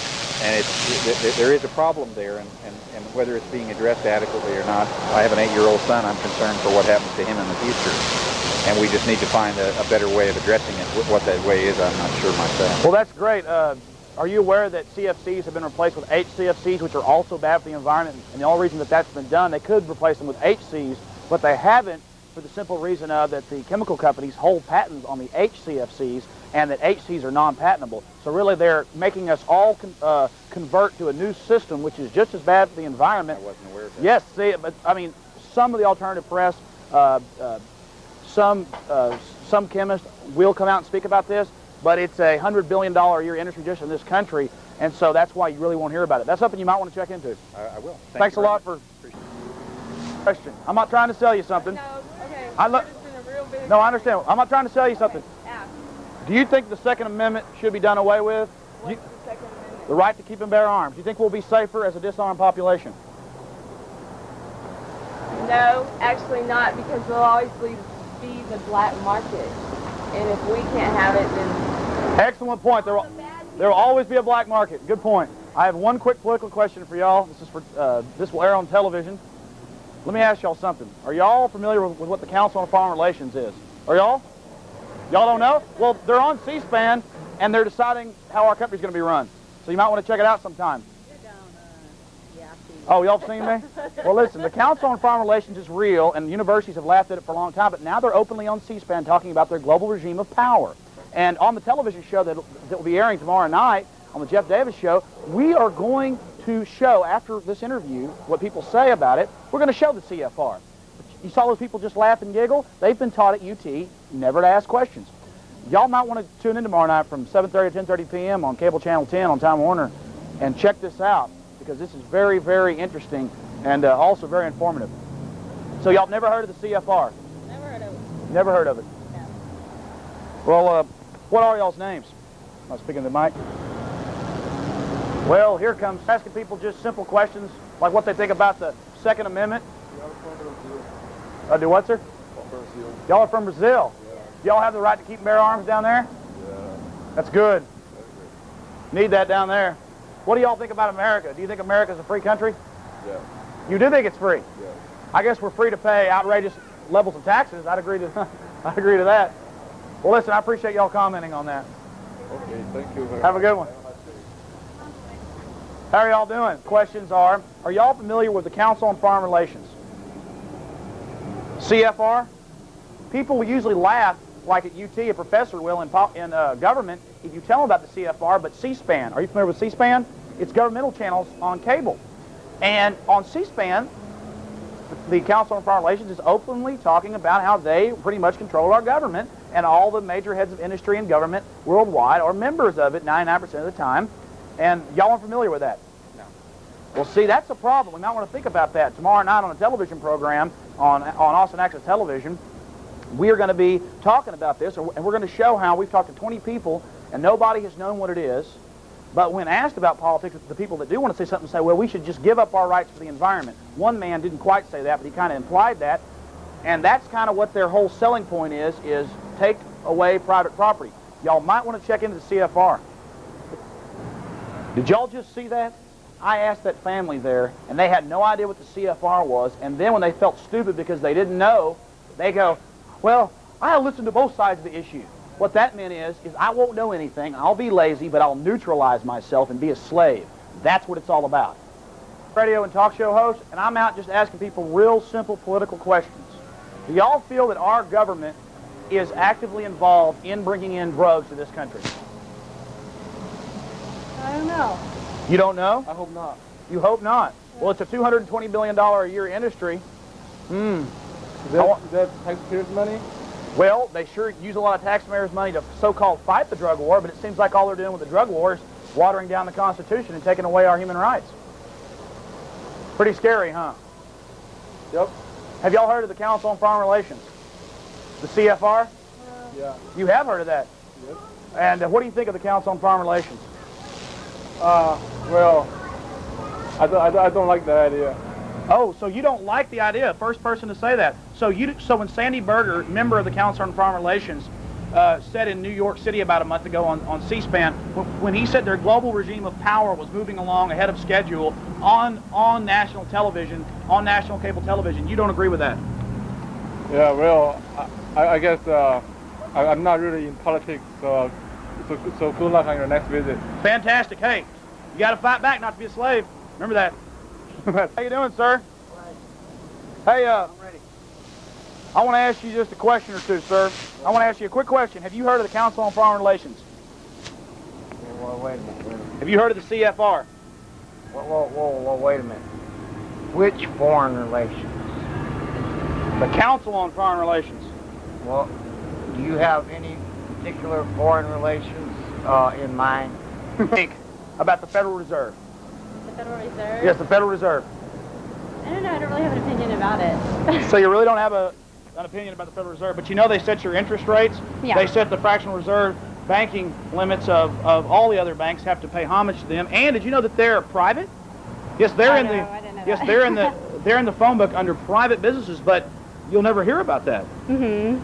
Isn't that interesting? Yes, I didn't know that. Do you know what the CFR is? No, not really. Well, the Council of Foreign Relations, they are now on C-SPAN, on television, openly talking about how they're moving forward and deciding how we're going to run our government, because all the most powerful people in our government and in industry get together and are members of it. So, you know, and guess what they're after, in my opinion? Money? That's it. More of your tax dollars, and it isn't going for the environment, it isn't going for the children, it's going for the big bankers. Okay. Well, hey, thanks a lot. You're welcome. You'll be on this hot July day asking people, and it's pretty scary. The people that knew the most about this was a bum. Now, the bum didn't really know what he was talking about, but he did have some things to say that were true.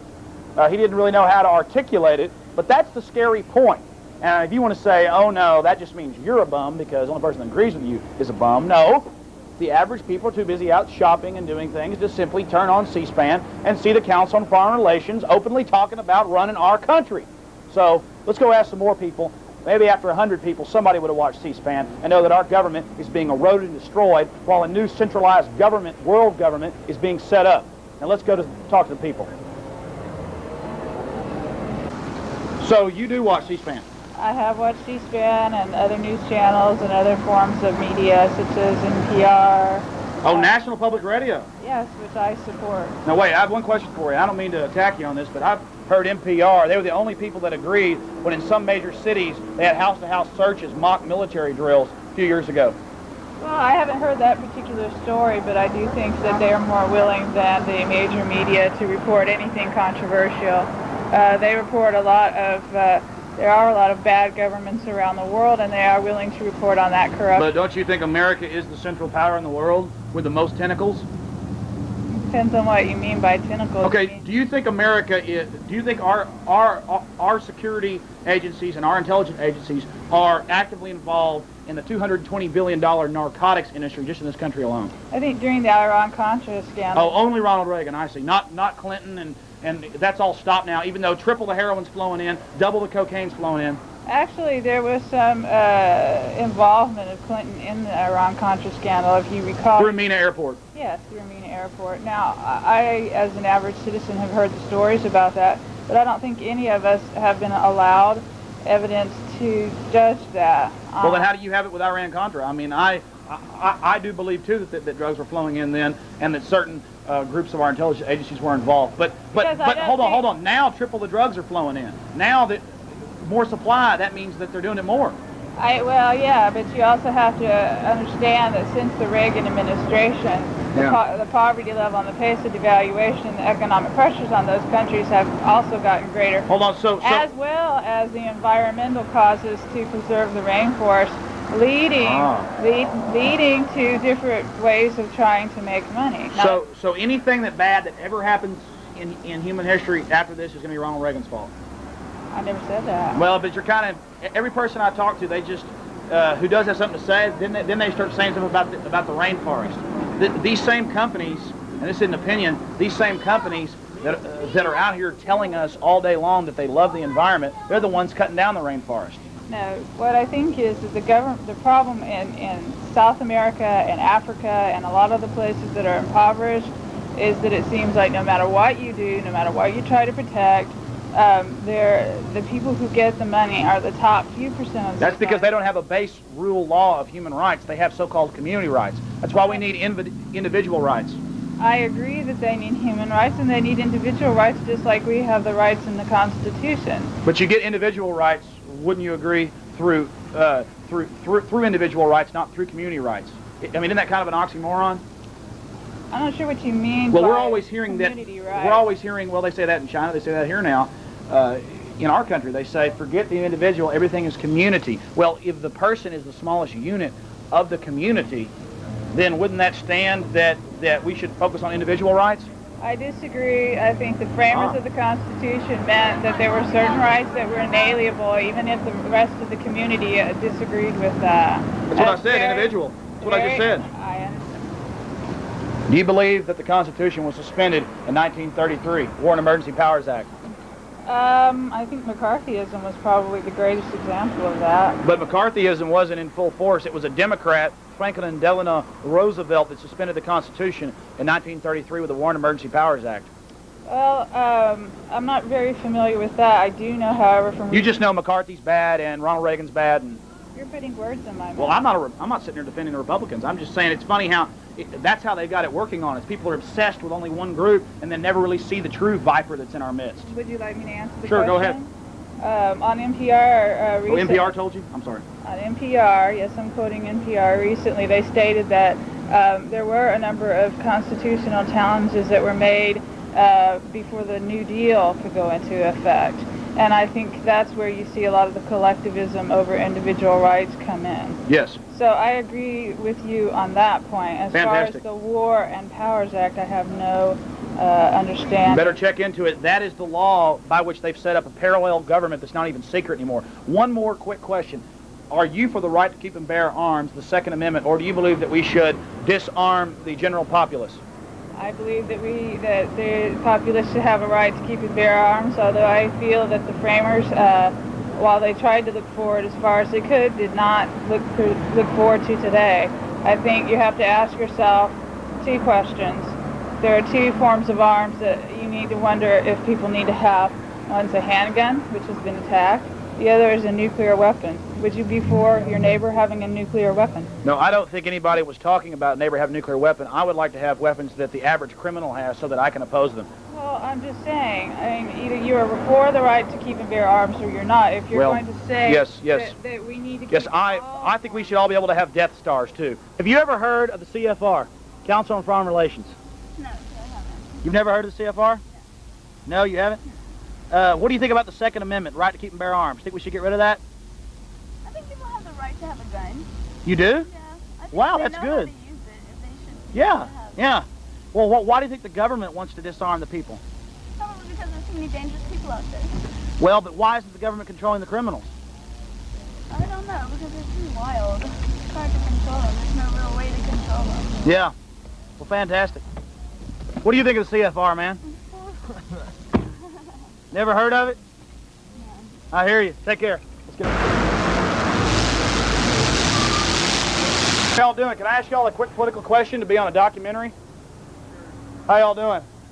Okay, guys. Just a couple quick questions. Do y'all think that the U.S. government is shipping in drugs or is at least allowing certain drug corridors to stay open? Sure. Of course they are. It's a $220 billion industry. Good answer. You mean the illicit industry? They're illicitly shipping it? Well, I mean, even ex-CIA directors have admitted that the CIA needs to be abolished. There's too much power. It's too consolidated. But I'm asking y'all, do you believe that the government is actively involved with shipping in drugs? Mm-hmm. You do? Mm-hmm. Well, fantastic. I'm glad some people are actually answering the questions the way I would see it. Do you think that we're living in a free country today here in this nation? Mm-hmm. Oh, you do think we're living in a free country? Free country. Mm-hmm. You just think there's why? How can the government be shipping in drugs, but at the same time we be living in a free country when they're rapidly taking away the Second Amendment, devaluing the First Amendment, and the 10th Amendment's being ignored, state rights, the Supreme Court rules that the Brady Law is unconstitutional, but the states just ignore it because they know who has the power, the federal thugs.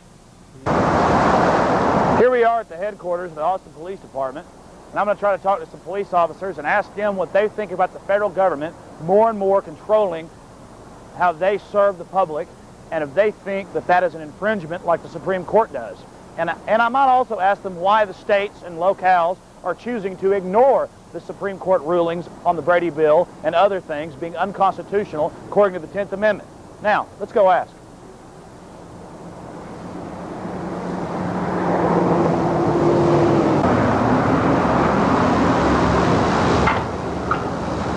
You ready? How's it going? I'm trying to find police and air conditioning. I got an Access television show and I got a radio show.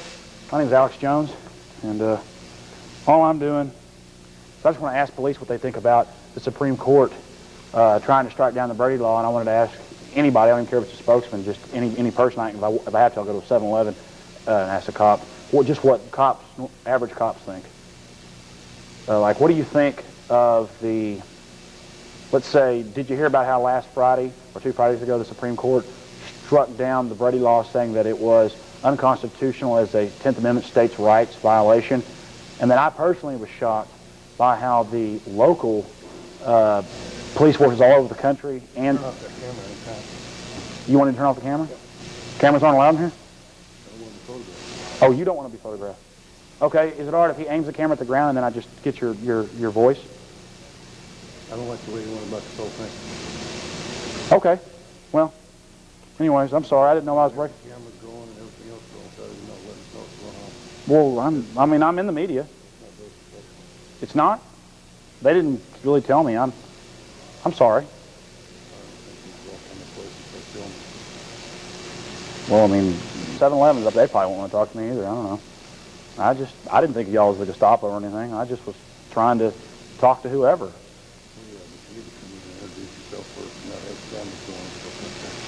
Okay. Well, I just walked in and said my name was Alex Jones and just asked you what you thought of the Supreme Court ruling it was unconstitutional, and then the states knowing who really runs things, the federal government, and saying, okay, Supreme Court, and just kind of laughing at them. That's all. Boy, isn't that interesting. We're waiting on the watch commander. He might come down and talk to us. Hope he does. Nice and cool in here. We'll have to do our interviews in the air conditioning from now on. Yeah. He may be coming somebody, I don't know. No, he looks like he's off duty. How you doing, sir? Hey, sir, officer. How come you don't want to talk to us? Just don't want to? See, I don't want to just go talk to, just like some head bureaucrat that's trying to be a good little boy and girl so they can go up and work for Janet Reno like, the last person. He's like, and I know that average cops on the beat, I mean, I've had family that was in intelligence agencies and things like that. And my name's Alex Jones, by the way. I'm actually on FM Talk Radio. I mean, I'm just trying to find out why the Supreme Court's is totally being ignored, and state and local governments all over the country are saying, well, forget the Supreme Court. We're just going to do what big government says. And, I mean, you can't even tell me as a citizen what your own views are on those things? You're talking to me as a police officer, and you're asking my opinion as a citizen. You're trying to get two different things here. But don't you swear an oath to protect the citizenry? Okay, are you asking me as a police officer, or are you asking me as a citizen? I'm asking you as a citizen. Okay, because a minute ago you're asking me as a citizen. And I know you're taping all this, and I don't appreciate you coming up. I already told you I didn't want to give you a comment a minute ago, and now you're reapproaching me trying to get another comment out. Oh, I won't harass you. I'm sorry. Well, I already told you this once, didn't I? Hey, I didn't want to talk to you about it. I'm sorry. I'm sorry. I called the police officers earlier and asked them. I'm being paid by the city of Austin to work right now. They don't want me out here giving political statements about my opinion as a citizen. They want me upstairs doing my job. Oh, okay, great. Well, so that's why I told you no comment. That's why I didn't want to talk to you. Well, the city. It's just when I called the police earlier this week, they said they'd call me back, and they never did. Well, I don't know who you talked to, sir. You need to call the administration back. Yeah, I've got this. I've been given this. Thanks a lot. Well, as you can see, the police state's gearing up well. No one wants to speak out. No one wants to be counted. Everyone wants to just scurry along in the pack mentality. Alex Jones isn't about to do that.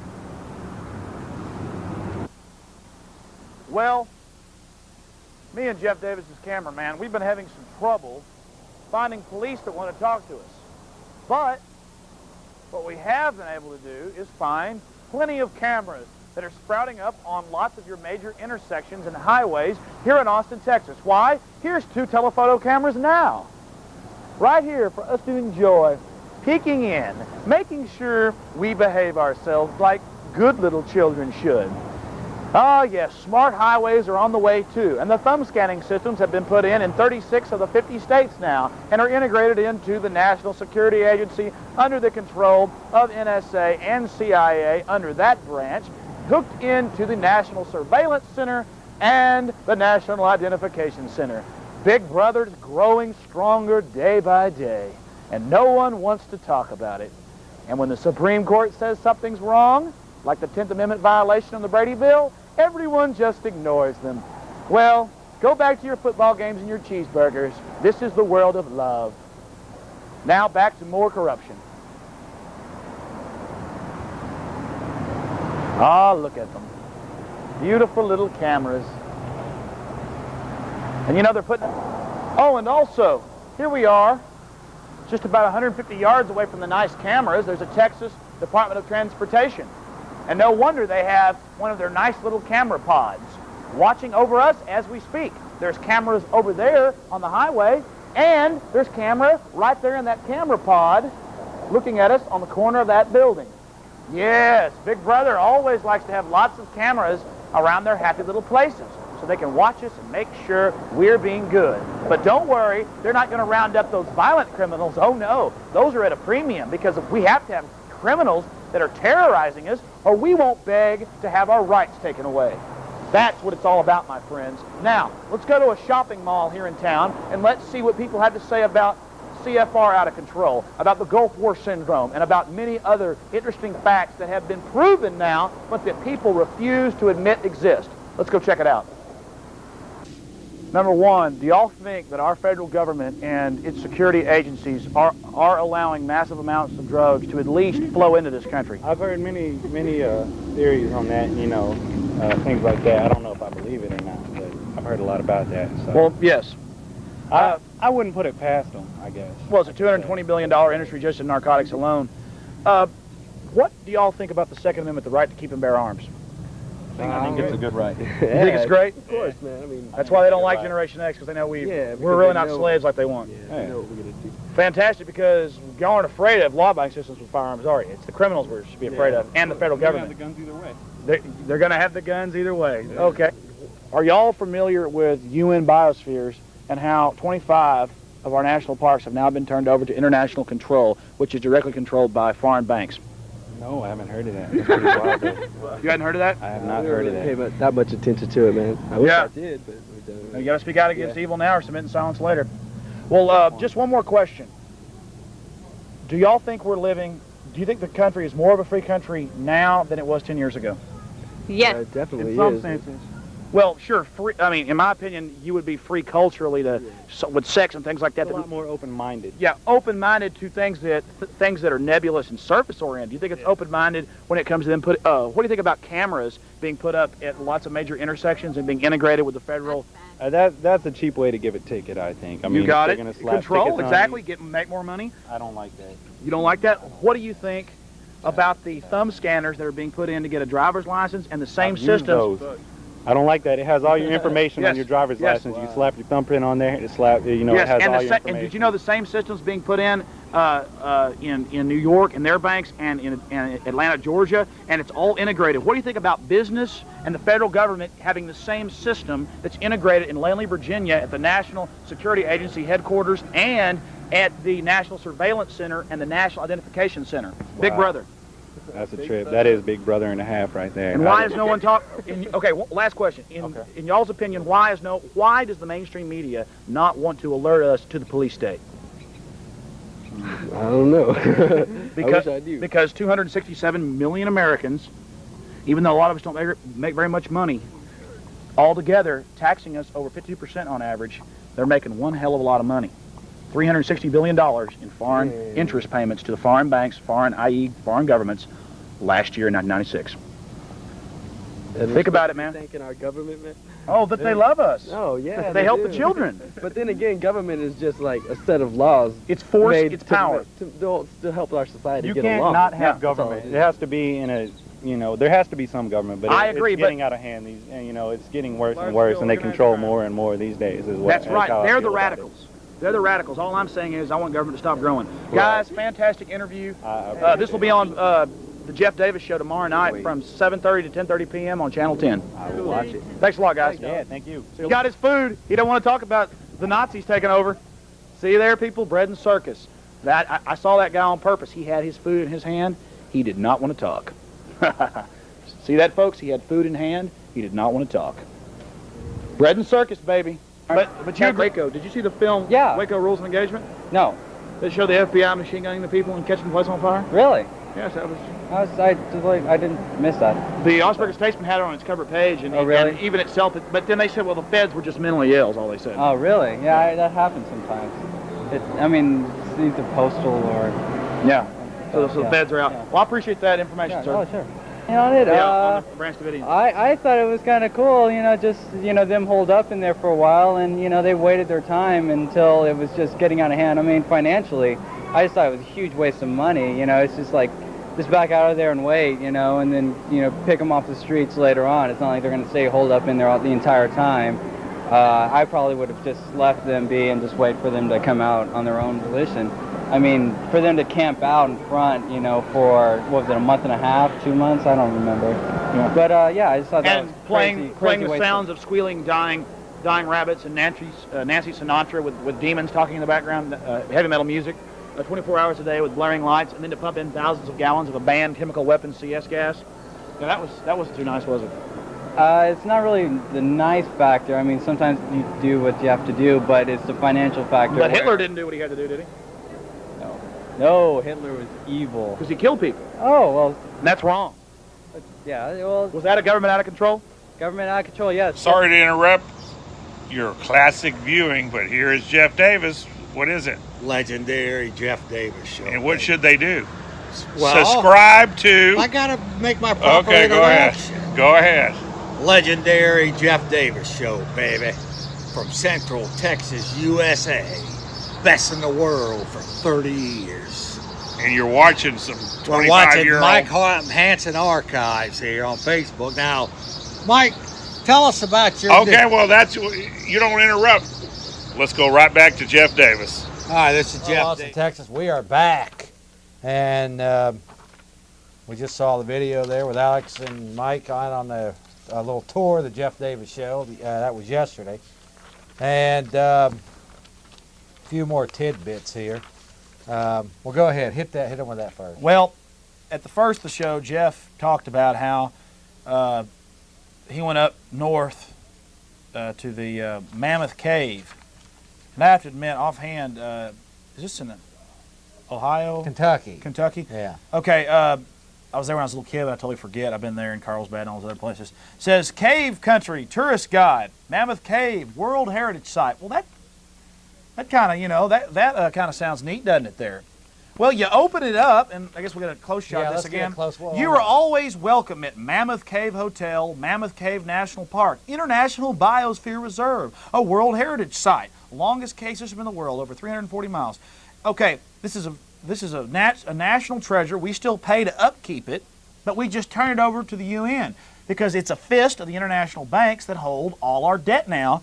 And we had callers earlier that said they didn't think it was a problem, us giving up our national property free and then upkeeping it. They didn't think there's a problem with us giving the naval base at Long Beach, California, to the Chinese Costco company, a company that got caught shipping in automatic weapons and is linked to Asian Mafia triad heroin running rings. Bill Clinton's got millions from them and seems to like Costco. And is trying to get them more naval bases, and they've also gotten the air base there in California. Did you hear about that, Jeff? No, I haven't heard that. So here's the right-wing propaganda. Let's get a close-up. Here's the right. Here is the right-wing devil worship, kill evil. It is a brochure from a national. Well, now it's not a national park. Actually, it's now a UN biosphere. You are always welcome. Oh, look. International Biosphere Reserve under UN control. And what's the name of that UN company that controls it? UNESCO. UNESCO. Isn't that loving? So this is the right-wing literature that we give you information from. Picked up at the rest area in Kentucky. Yeah, rest area. Oh, and also, again, back to the Dallas Morning News from today, General defines Marines who shot U.S. teen on border. I mean, defends them. And then it says, under federal law, the military can assist law enforcement with surveillance and other duties, but military units cannot make arrests or searches or are trained to shoot only in defense. But they are shooting people. And I'm not knocking police here, people. I'm knocking the leadership of our country. And now there is no state and local government. There's only federal. And they ignore the Supreme Court. Just look what they just did with the Brady Bill. Supreme Court ruled it unconstitutional under 10th Amendment, states' rights. Everybody just ignores it, Jeff. What would you say about that? Let me just mention one other thing, a couple other pieces of information here. Two stories that I saw when I was in on my travelings. One was that Clinton announces crackdown on drugs. Okay, the drug war is going to be expanded. Of course, this is in our best interest. Keep in mind, folks, the international bankers and the people that control the system have set up a system of where they themselves, through the CIA and other mechanisms, are bringing the drugs into the country. Okay, the war on drugs in Mexico and these other similar countries is nothing more than an opportunity to wipe out any competition that the big drug runners might have. Now, this war on drugs is nothing more than a smoke and mirrors situation to create chaos and to create a war on people and a war on guns and the Second Amendment. Government never has any programs of trying to take rights. They don't have any forethought. Jeff, nobody's doing it. Quit being a conspiracy theorist. If you get into the Hegelian principle, here it is operating. Give me that. The Dallas Morning News is right-wing. Yeah, right. It's a lie. With that, we'll go ahead and we'll try a few calls here. We're here with Alex Jones, local radio talk show host, and we're just two maniacs in here trying to get you people to get up. I mean, that's all I want. On the line, we have line one is Chris. You're on the air, Chris. Chris, you're on the air. Are you with us, Chris? Hello? Hi, sir. Hi. Yes. Why do we all keep talking about the Constitution, which I'm all for, when it was supposedly done away with back in 1933 by the War on Emergency Act? I'm sorry, go ahead. 1933. Good point. Yeah, go ahead. War of Emergency. Let me just clarify, Chris. It was suspended in 1933. But go ahead. Okay. Are you saying that it was reinstated? No, it's been suspended. Well, what they do is there's two trains. There's the government bureaucrat train controlled by the bankers that's running here, and then we used to run on this train. They're slowly switching our train, representative democracy, over to the other track. But they've built the apparatus of slavery and control over the last 65 years. Another interesting point that happened during 1933, and of course this was under FDR, that great man that created the New Deal. They made you a criminal to have gold. If you can remember 1933, and I know this to be a fact because I was just visiting people at my homeland in Ohio that confirmed in 1933 the average American was a criminal if you contained gold. That's true, Jeff. You owned gold. Well, it's going to get that way again. I mean, they've already started implementing laws against what they call hoarding. Yes, sir. Okay, but go ahead. Food. That's food. Go ahead, Chris. They haven't enforced it yet, but it's in the book. But go ahead, that Chris. Food, you might kill somebody with a bag of peas or That's something. Right. Just like guns. We got to get rid of this food. Huh? Go ahead, I Chris. think the whole idea is so that people can't. We're dependent. Can't survive in Yeah, bands. so we're dependent. Huh? Yeah, so we'll be dependent on. Yeah. Yes. So we'll be dependent. Absolutely. Well, something you said about the War on Emergency Powers Act. Most people don't even want to think about that. And Jeff was talking about it being illegal to own gold back in. You were a criminal. Yes. You were made a criminal. And this is a well-known case. The Firestore Corporation in the late 30s got in trouble, had to pay like $1 million in fines. They make tires. The Firestone family, which then owned the corporation back then, set up dummy corporations in Europe to buy U.S. gold because it was legal for Europe to buy gold at cut-rate prices. So a bunch of bankers got together here, made us take our gold in, and they handed us paper notes back that the Federal Reserve controlled. So they took up all our gold ingots, people used to trade in gold. They took our gold Our up. money used to be silver and gold certificates. Yes, they handed us back paper They handed us back paper backed by the bankers that they totally, the foreign bankers, and then shipped all our gold to foreign countries and then made us think it was all put in Fort Knox. I got news for you. There's no gold in Fort Knox, my friends, and the Firestone Corporation family got in trouble for trying to buy U.S. gold. Underground vault in Switzerland. Yes, it's all gone. This isn't us speculating. This isn't a conspiracy. This is facts. Go ahead, Chris, with your point. Also, there's an analogy I'd like to make, a hypothetical analogy of an FBI statement. Do you mind? Yeah, go ahead. Okay. Take your time. These are dangerous times, citizens. There are terrorists lurking everywhere. Our government is trying to protect us, though. For instance, the FBI would like to turn the developing information highway into a gigantic surveillance system capable of monitoring anyone's phone calls, email, or credit card expenditures. Just think of us as a caring, watchful relative, like a big brother. But heck, why stop there? Why not give law enforcement officials the power to search anyone's home at any time and for no particular reason? They'd sure catch a lot of criminals then, for that matter. Also, something that you just said is true, caller. Chris, is the first point. These smart highways are being designed. There is a national identification and national surveillance centers in Langley, Virginia that control the whole system. They're putting it online. These systems, the computer systems are made by Lockheed Martin Marietta, and everybody's buying the same system. And the key is they're not trying to stop the criminals. It's all about controlling us like a UPS package. They'll know wherever you are. You won't have to have a chip. Your thumb scan will be a signature, and believe me, you'll have a chip off in a computer system somewhere that your thumbprint activates, and they'll know where you buy gas, where you go, what you buy, everything about you. What's your trans? And well, Alex, you know, what's more important? A few measly constitutional rights, or an orderly society. Or loving. You know what's all interesting about that, Chris, is they do it under the disguise of the criminals, right? Who are the biggest criminals there are? Well, we know who they are. The Washington District of Criminals. You bet. So they use this smoke and mirrors tactic as a device to get the people sucked into this enslaving system under the disguise of the criminals that they have been unable or unwilling to actually to control. So they use this disguise of crime to enslave all of us. Okay, Alex? Yes. Yes, I talked to you on your show last week, and I don't want to get really back into it, but I talked to you about basically being kidnapped from my apartment and being taken away, and when you had back problems? Local yeah. system here.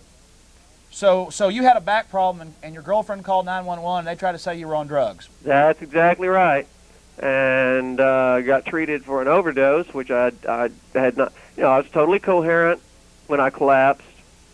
I had a friend that was over. He saw me in the kitchen fixing something to eat. Like I said, I really don't want to get back into this.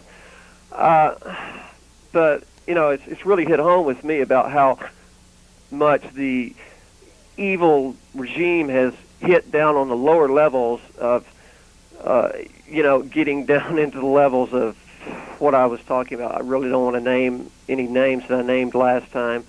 I'm kind of trying to watch my back on that. Let me just mention to you this, though, Chris. The one aspect of hope in all of this is that the people that were actually doing the enforcers, are expendable. So that's the one hope. If they can be educated, they're expendable. how that they're dupes in a crooked, wicked system, enforcing enslaving laws amongst their own kind, then maybe we can turn some of these enforcers to when the time hits the fan, maybe they will turn their guns on the real enemy. Well, yeah, when the time hits the fan, that's the whole. I totally agree. That's the whole crux of the whole thing. Is when the time hits the fan. If that time doesn't hit the fan, well, I know some and if the people don't respond at the right time, well, our children are going to be I know under a ex-intelligence government. officers, highly decorated in Vietnam. I'm not going to name any names here, but very, very personal to me, who've talked about this, who were in Nicaragua, El Salvador, Guatemala, did things for the government. Also, I talked to law enforcement officials when I looked at weights and things, but they don't want to be quoted. I talk to a lot of people. I read some police magazines that are mainstream, and they all say these big police unions do not represent us. The leadership is totally corrupt. They know what's going on. And Jeff, you're right. Jack McClam's right. That's our ultimate only hope. Yeah, it is. That the Roman centurions are maybe good people. People within the and mechanism won't crucify will us. turn against Yeah, turn against them. That's right. Okay, well, my closing comment. That's why they're going to is use that, UN troops, though. I'm sorry. Well, that's true. Foreign troops, see, have no loyalty to America. 40,000 UN troops So, are on our soil. It is. And here is, and again, I told you, over 25 national parks have been given over to the UN. And keep in mind, it doesn't even have to be UN. Here's Cave Country Tourist Guide. It could again. let me just make this Sure. point out. It doesn't have to be UN even. It could be 2 million Chinese troops in here that have no loyalty to America. And they now control the Panama Canal. So it could be. Why does the mainstream press not tell us about that? The fact is, tyranny can come in any. That they have both sides of the Panama Canal, and that Clinton's giving them naval bases and air bases now, and the New York Times will show it like it's no problem. You know why? Because China's got $1.25 billion slave, and these international bankers have no allegiance to 275 million Americans. They want that slave labor in China, that $1.25 billion people. So they're selling us down the river, and they're letting the Chinese get the Panama Canal, our major ports. It may be for enforcement, though. Yes, I believe. I'm starting. Listen, Maybe. Jeff. 6 months ago, I didn't believe you. Yeah. But I see the New York Times now openly talking about this like it's no problem, and I see them putting up cameras everywhere. I think we're being set up. Am I still on the air? Yes, sir. Go ahead. You know, China not only has 20 million people in slave labor camps, and not only is there cannibalism going on over there, it's in a lot of other areas of the world. But speaking of China, I heard actually on, I believe it was on KJFK on the news at the top of the hour when I was listening to a talk show, that they had missiles, nuclear missiles pointed at us. And talking about the Chinese? The Chinese did. Sir, they have got, and this is UN weapons inspectors, of course, by the way, tell us that, so I don't even believe what they say, 25 multiple warhead MIRV missiles that are intercontinental full range. They've also got about 100 medium range that could hit Alaska and Hawaii in places. But they've got 25 missiles that have 12 missiles in each missile. You do the math yourself that they admit they have. And Bill Clinton just sold them the Patriot missile technology, but he's not allowing us to develop further new systems that could stop. And I'm talking about peaceful missiles. Let me chime in on that. Why are they selling us out? Well, let me tell. First off, I personally don't believe that we're going to have a nuclear war. No, I don't either. No. Let me tell you why. Because the slave masters own the real estate in this country. It's just not going to happen. No, it's not going to happen because it's all controlled by the same. It's a created enemy at the top. Right, they're financing both sides. Okay. So I don't believe that. So I wanted to make that. No, I guess that's a diversion, more or less. It's a diversion. Right now, the European and U.S. elites that are allied when it comes to screwing taxpayers of the 7 industrialized nations are whining and dining China, kissing China on the cheek, saying, we love how you do business, we love your infanticide, we love it that you use baby parts for cosmetics. You know, that's what collagen comes from. It's supposed to come from. I know. Yeah, but even Ted Koppel just now on the news on Nightline, I showed a cut of it one time. Somebody said I was a liar on the air, and then my producer played a cut of it. Right there, it showed Ted Koppel saying, yes, 30 million died, and some of those were eaten by cannibalism. He didn't tell you it was children during Mao Zedong's wonderful revolution that professors at UT will tell you was a good thing. Some of them will. But we have to understand that people on TV now are telling us there's no good leaders, there's no bad leaders, there's just leaders, right-wing extremists. We're not right-wing extremists. But A&E last night, we watched a documentary, or it was a tape that we watched last night off A&E, and it sat there and it showed these experts on the CFR and the government saying the CFR is not a problem. There's not good leaders. There's not bad leaders. And I wanted to say to them, what are they introducing into our thought processes? Processes. Yes, there have been bad leaders all through history. I think you can name a few of them, can't you? We all can. Of course. No, but they're teaching our kids that there is no good and bad. Well, they're trying to say, it's all gray. Actually, the leaders that are presented there are phony. But why are we whining and dining China? I know why, but what's your spin on it? Why? $1.25 billion slaves, right? We want that slave labor, correct? Who is it?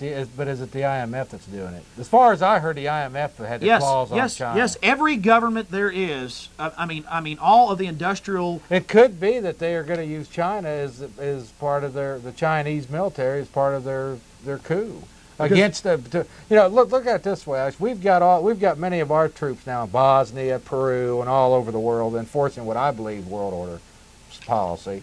It's only a likely scenario that they're going to do that with us, knowing that American enforcement officers won't turn against us. They'll use foreigners in here with no loyalty to do it. Now, people are laughing at you, but that's. I'm not worried about what. I'm not worried about what. But that's what you're right, Jeff. That's what the I didn't used to believe this. That is what the UN is all about. It's about taking foreign troops and inserting them in countries you want to control, because soldiers of a country don't want to shoot at their own people. Of course, it's in their best interest every time. It's in their best interest. Yeah, Bosnia, they had this. Iraq, we funded. George Bush created Iraq. Somalia. George Bush created Iraq, and so did the Democrats. Somalia. I mean. Oh yeah, where all our troops got killed. I mean, it just goes on and on. But anyways, here it is. One more time. You are always welcome at Mammoth Cave Hotel, God, Mammoth Cave National Park, International Biosphere Reserve, and Worldwide Heritage Site. People told me, but I was full of it, even though I've been to. This is right wing. Yeah. This is right wing. This is a brochure for the Cave Country Tourist Guide. This is right wing. See, we're right wing liars. We're telling you that the UN's getting most of our national parks now are the jewels of our national parks, but we still pay for it. But the foreign banks get to own them. Isn't that nice? They did. Now when they sold the slaves the promise of national parks. They took our gold, Jeff, for that. Yeah, that's what they got. They took our gold back in 1933. Isn't that nice? Franklin Delano Roosevelt. Isn't that nice? And they gave us paper back and made it illegal for us for about 20 years to use gold as a commodity. And they shipped our gold to Europe where the real rulers live. They even took the silver out of our coins. You know, in 1964, our coins, our dimes and quarters used to have silver in them. Not anymore. Jeff, not anymore. We don't even have copper in pennies anymore. Yeah, this is how greedy these bastards are. And pretty soon it's going to be all thumb scanning. You'll have little plastic credits, maybe with a little metal, in the middle or something, and you'll have to scan your thumb. In 5 years, this is the plan. It's been openly spoke about. You'll just scan your thumb when you pay cash. Hey, you're just up there. Hey, right wing. Yeah. Well, and their excuse for all this thumb scanning that they're putting in at grocery stores and banks and at the DPS office. See. Corporations joining up with the government, state and local and national. What's going to happen in the end of this whole game? That's what's going to happen. They're going to know everything you buy, everything you sell. It's called a new world order. Yeah, it's called globalist community. That's what the globalist. And in the end, what's it going to end up looking like? They're going to tell us it's so there's no tax fraud. Oh, you won't have to have a spool on your cash register. And the smart It'll all be digital. It'll all be digital. That smart highway. No more freedom. No more having money in your pocket. All of them. Yeah, but that's okay. We'll have credits, and then on the highways, if you get stranded, they'll know where you are. Come help you. Yeah. Well, guys, I don't know really what's going to happen in the end. Jeff, you get a little. Thanks, but it's good. What's that, brother? I really don't. I don't know what's going to happen in the end. I know it looks like a hopeless situation. Well, they seems believe like they won. won. Remember, I said it seems that way. Hopefully, it's not. I will do everything within my power to counter what's going on.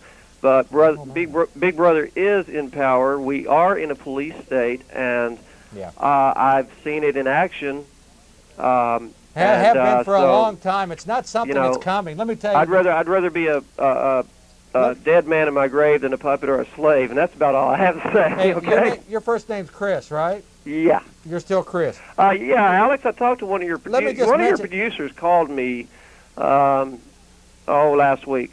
That was probably my producer. But let me just mention to you, Chris, that this is not something that's in the future. We're living in Babylon. I mean, we're in the game and have been for a long time.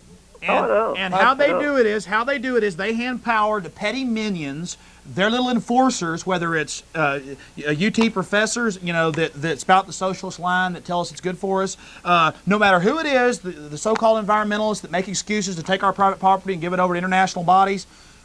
Look at that up there. It goes on and on and on. I mean, this is what it's all about. So you petty minions out there that feel like you got a good life because you got a Cadillac and a nice house or whatever. People, I got stuff too, and it doesn't mean jack. Yeah, that's right. It doesn't You're mean still jack. a dupless slave. They throw you some chicken feed so you be a good slave. That's all it amounts to. Look at that up there. Throw that back up there. I like that up there. Look, what, do you got a comment on that? Well, that was the main. That's the monster there. And then right after that, they passed an income tax because they had to have something to service the debt because we were going to become their debt slaves. We didn't decide to go into debt with these guys. They forced us. They took over. Yeah. There's been our best answer. There's been a coup of our government. Organized crime. Organized crime has taken over. In 1929, supposedly we had a stock market crash. Yeah, course, and they created that was the biggest.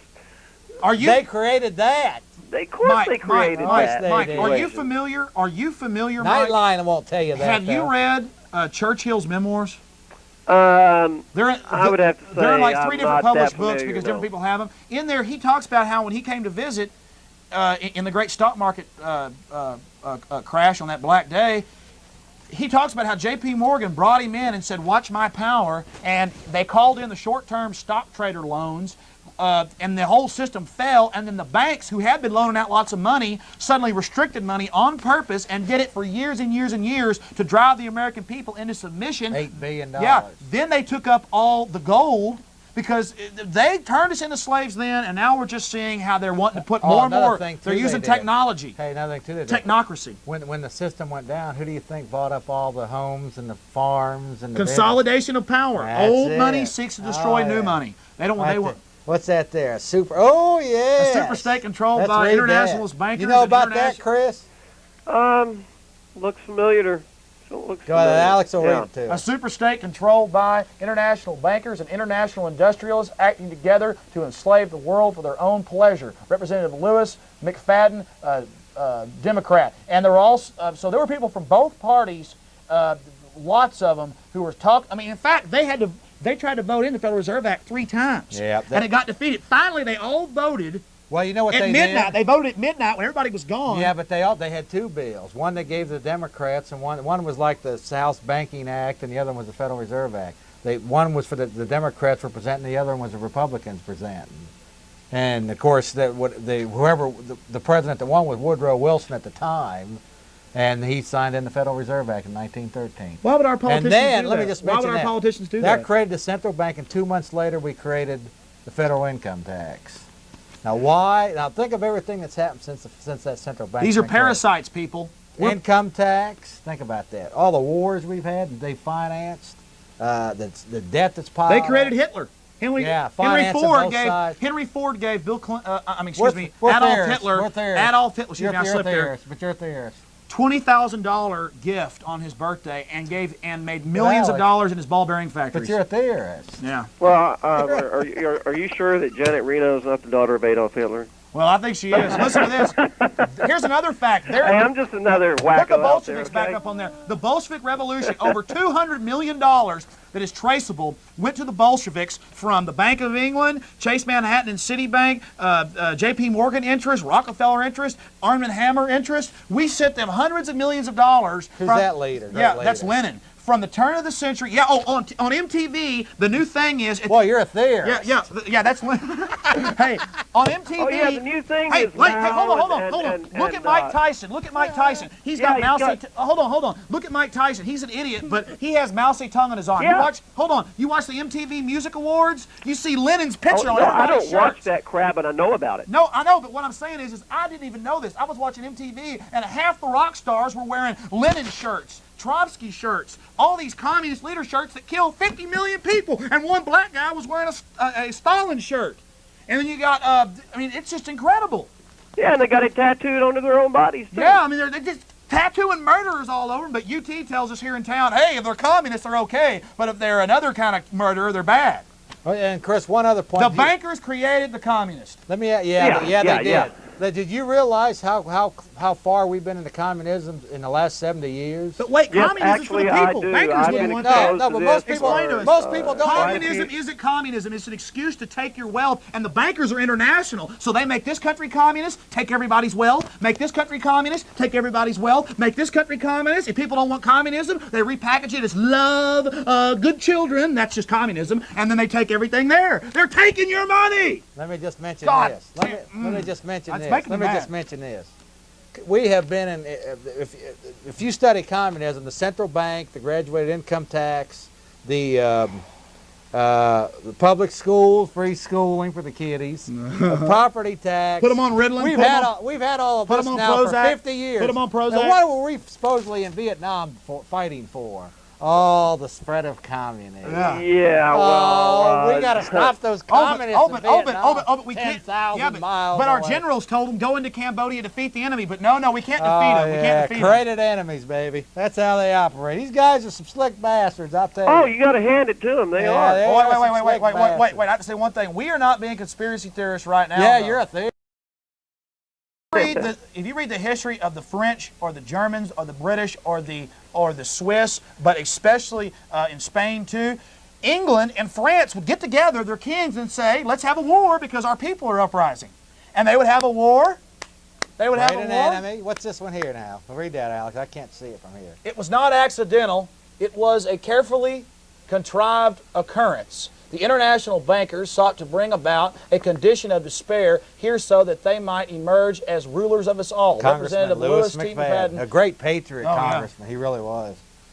Great patriot. Just like Ron Paul is today. Yeah, but I think McFadden, Charles Lindbergh was a great patriot congressman. Oh, Charles Lindbergh was a great patriot. Yeah, he was. And what happened to his kid? His kid was kidnapped and Lewis McFadden was poisoned. Yeah. Oh, this is coincidence. Coincidence there. That was the biggest story back then, was how Lindbergh's kid disappeared and then they never caught who did it. In fact, Andrew Jackson knew probably... They tried to kill him 20 times. He carried a pistol. The greatest president we probably ever had, Andrew Jackson's sole issue when he ran for president was the central bank. He called them, what did he call them, vipers? Vipers. He said, I will rout you out.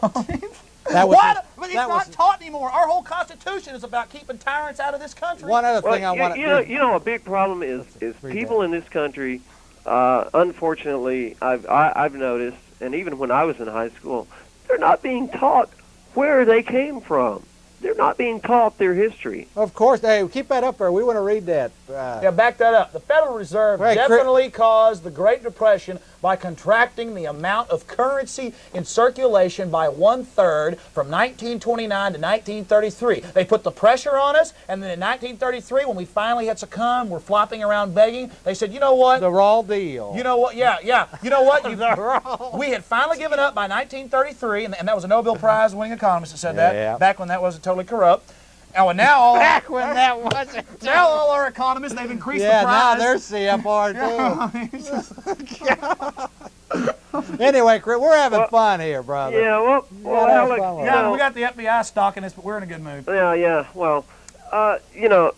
Hey, don't you think don't you think our producer's doing a fantastic job? Yeah, he is. Oh yeah, sure. Fantastic show. I want to tell those guys now. Me and you both guys here, are both doing a wound great up, job. Jeff. I appreciate you having me on the program, and I can't wait to have you on some other media events we can't talk about. All right. Anything else, Chris? Well, are we out of time? No, but we got some other callers have been holding. I just want to make one last statement. When you were on campus interviewing the people, yes, that's you. That was pretty sad. Well, I interviewed around. Let me ask my producer. Oh, and something I need to stop and say. We've been trying. The producer of Jeff Davis Show taped the CFR meeting. You can see him on C-SPAN. It is recorded. It is not recorded in SP. Okay. So if they'll bring the tape in, I will show you the tape. But anybody that wants to watch C-SPAN, they've changed the channels. It's like channel 62 and something else now. I haven't been able to watch it as much lately. But the CFR's meeting every couple weeks now on C-SPAN. Why are they now kind of semi out in the open, in your opinion?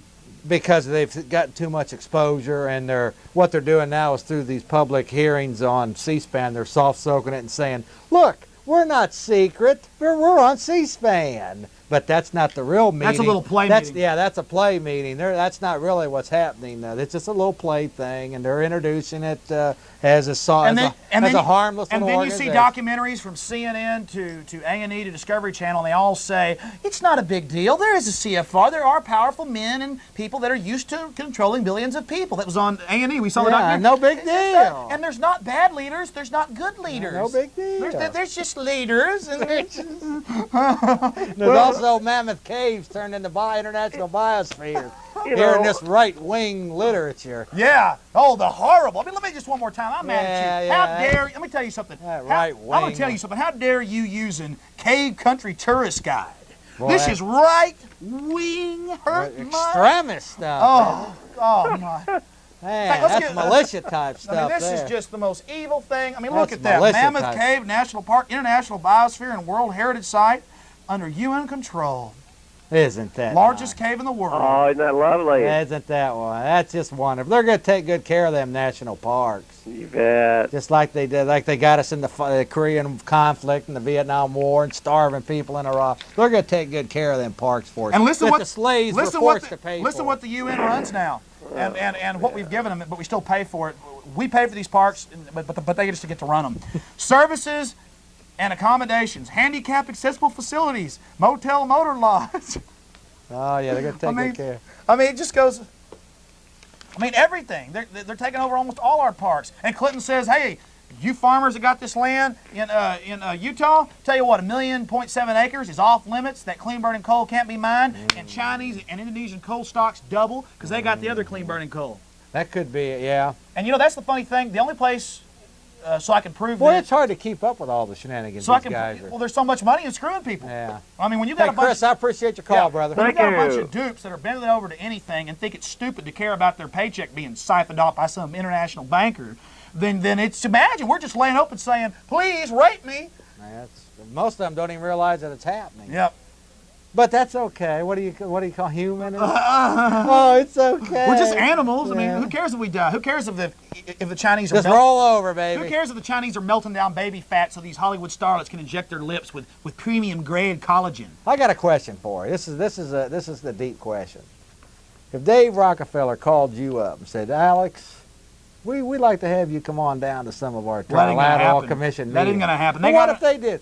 You'd sell out, Well, wouldn't you? no, You'd sell no, out. No, let me explain. You'd be on Nightline. This is Alex Jones Nightline. We need to go to war for Zimbabwe, and we need these social. You'd be a good little agent for him, wouldn't you? You let me counter that. Yeah, that you can count. You can count it. Let me tell you something about Alex Jones. In fact, let me have that serious shot in there so I can leer at the camera. Give me the other shot in there. I'm gonna tell him something. Okay, there's the Federal Reserve levy. Let me tell you something. Jeff's joking here. Yeah. Alex Jones has already let everybody know. I'm already monetarily not rich, but I'm a happy guy. I'm doing all right. I have a good time. I want to tell everybody something right now. I don't even claim to be 100% right, but I know one thing: you're getting lied to. They'll tell you one number in actual government documents, and the news will tell you something completely different. People are dying of chemical warfare from the Gulf War. Tens of thousands of people have been affected. I want you to talk about that later. And then now they're admitting that it is an illness, but for years we were right-wing conspiracy kooks to talk about it. I'm a real human being, and I want to see people grow and become strong, and I don't want to weaken my fellow Americans, my fellow people here on Earth, in order so that I can rule them. Okay, I want to become the best at something. I want to be the best at being an oil painter, the best at being at ranting and raving, the best father, the best. I mean, I want to marry a woman who's going to be the best mother.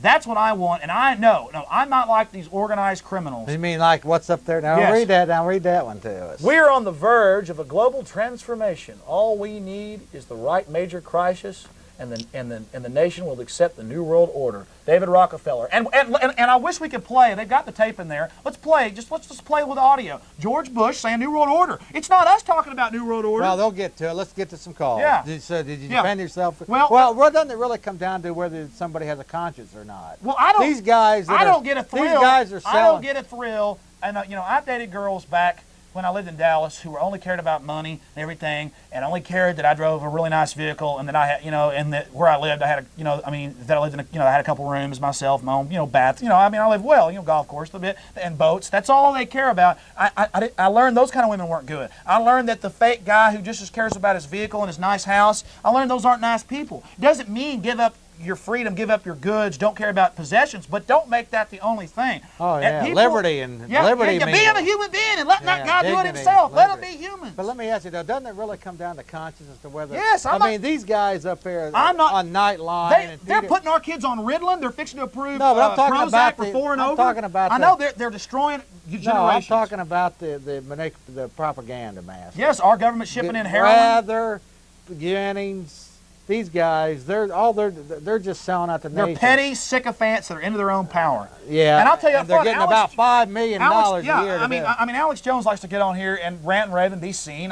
Let's face it, I like that, but I wouldn't for all the money in China, for all the sell out. No, to yeah, them. I mean, I would not sell anybody out. Next, okay, well, let's take some callers. Let's go to Stephen.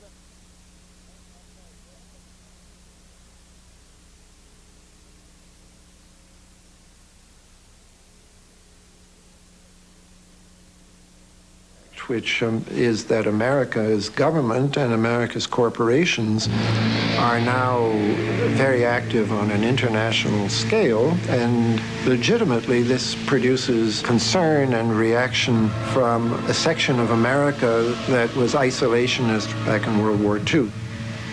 We have a real chance at this new world order, an order in which a credible United Nations can use its peacekeeping role to fulfill the promise and vision of the UN's founders.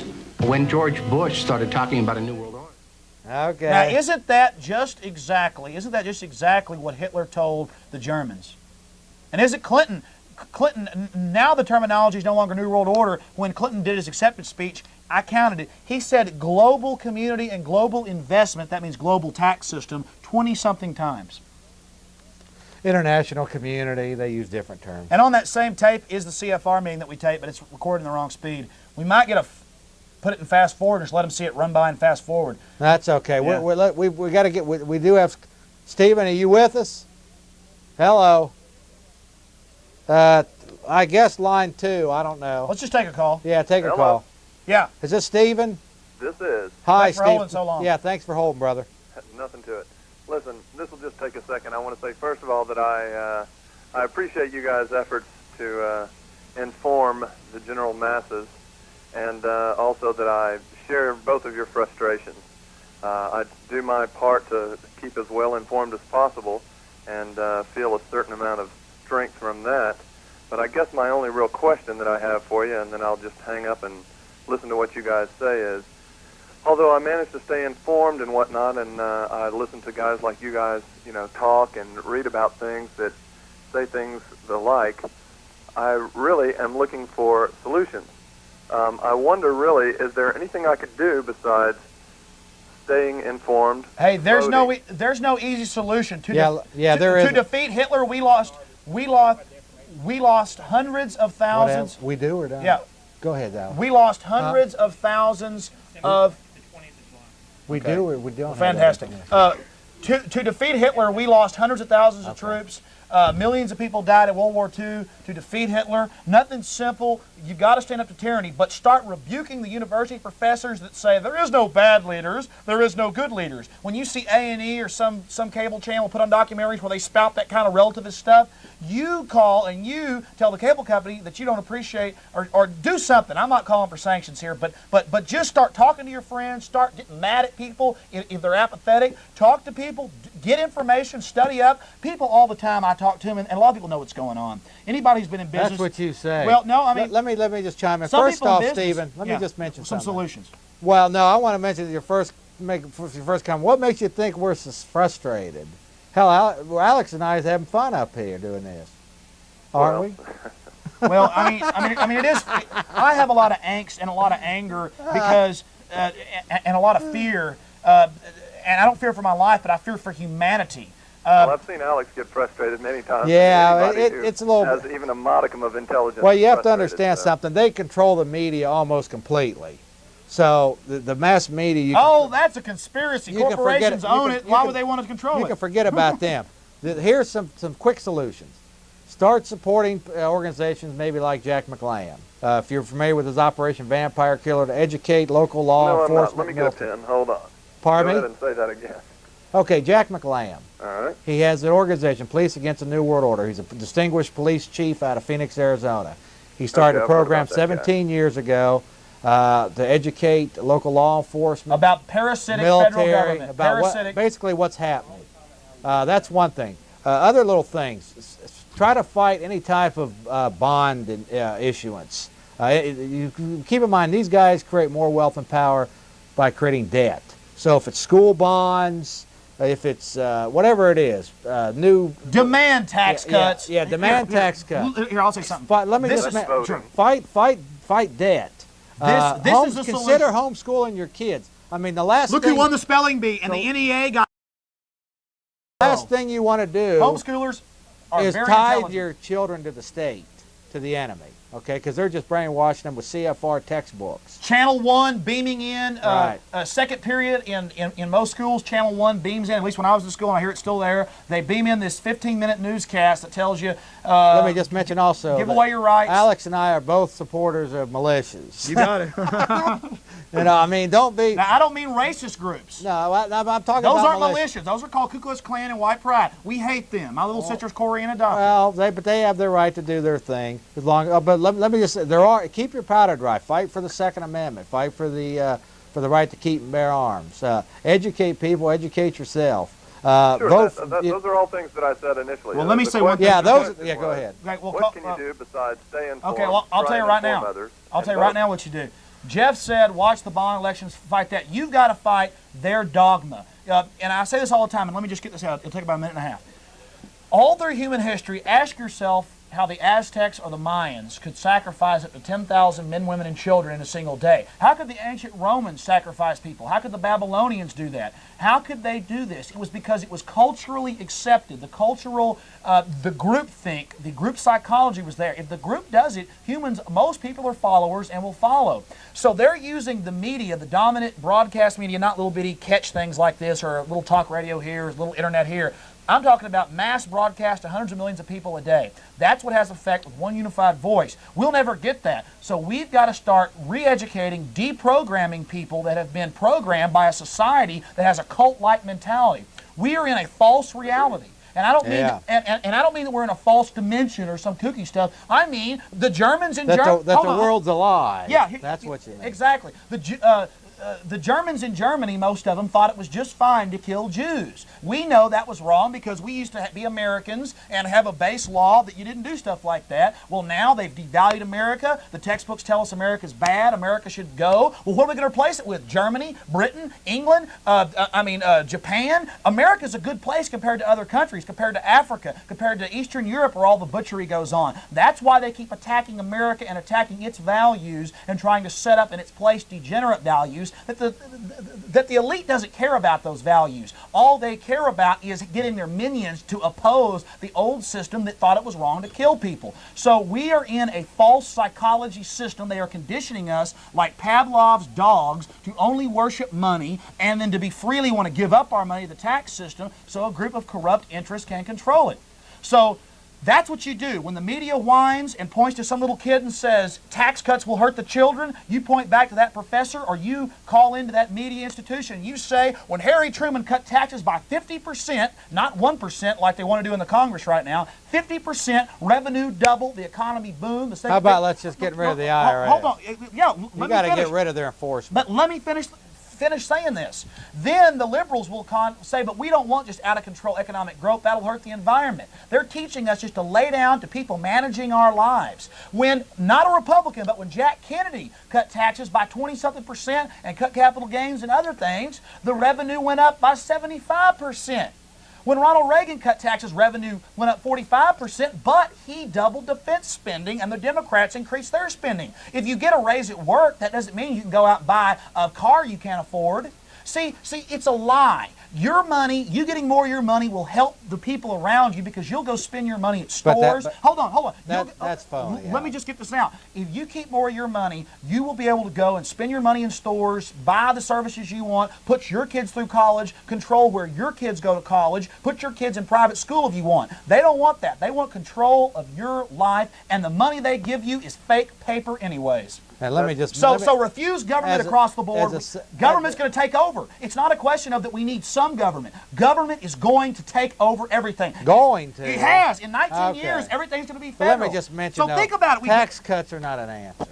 No, we got to totally the only real liberty we're going to get is if we get rid of the... we got to keep our arms. Their banking... Don't let them disarm you like Hitler did the Jews, please. Right. You got to cut their enforcement, that being the IRS, work to eliminate property taxes. That's definitely one of the mechanisms that they use to enslave us. How many people's homes we're fighting every people, month? Hey, we're fighting people like the Nazis, Jeff. That's why I'm spazzing out in here.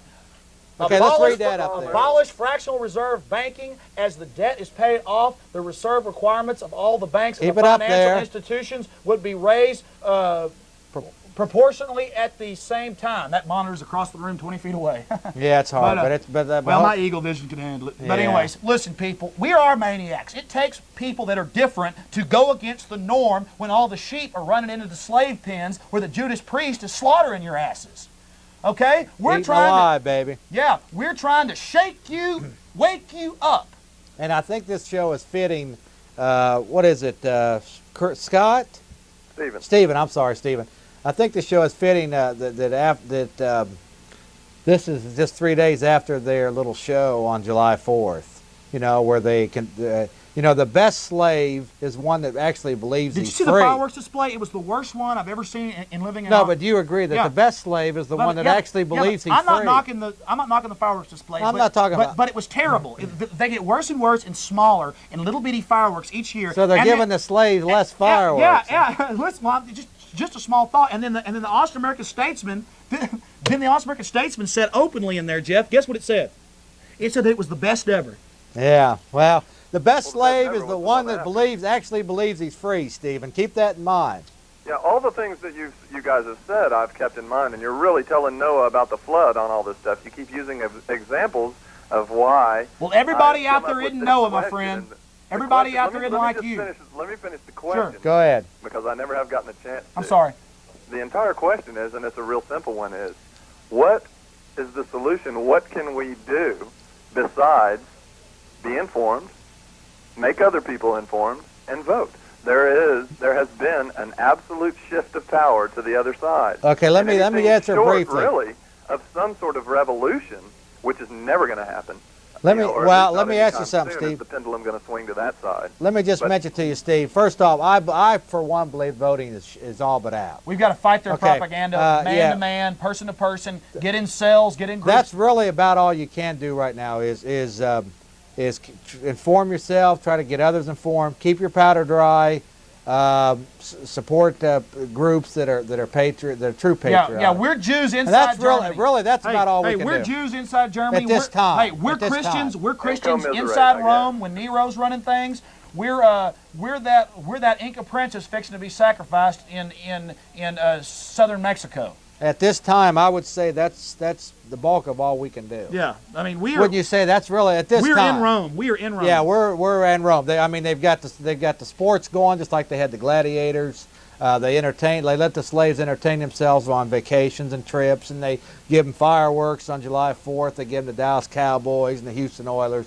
You know, they're the same. And we watch football games too, but we still can think about politics. All right, we know we understand what the game's being played on. I mean, I'm not saying don't watch sports, don't take your date out, and don't go see. I mean, I do stuff like that. I'm saying people can still see the lies. I mean, it doesn't make sense to let the federal government control your local police force. There's no reason to do that.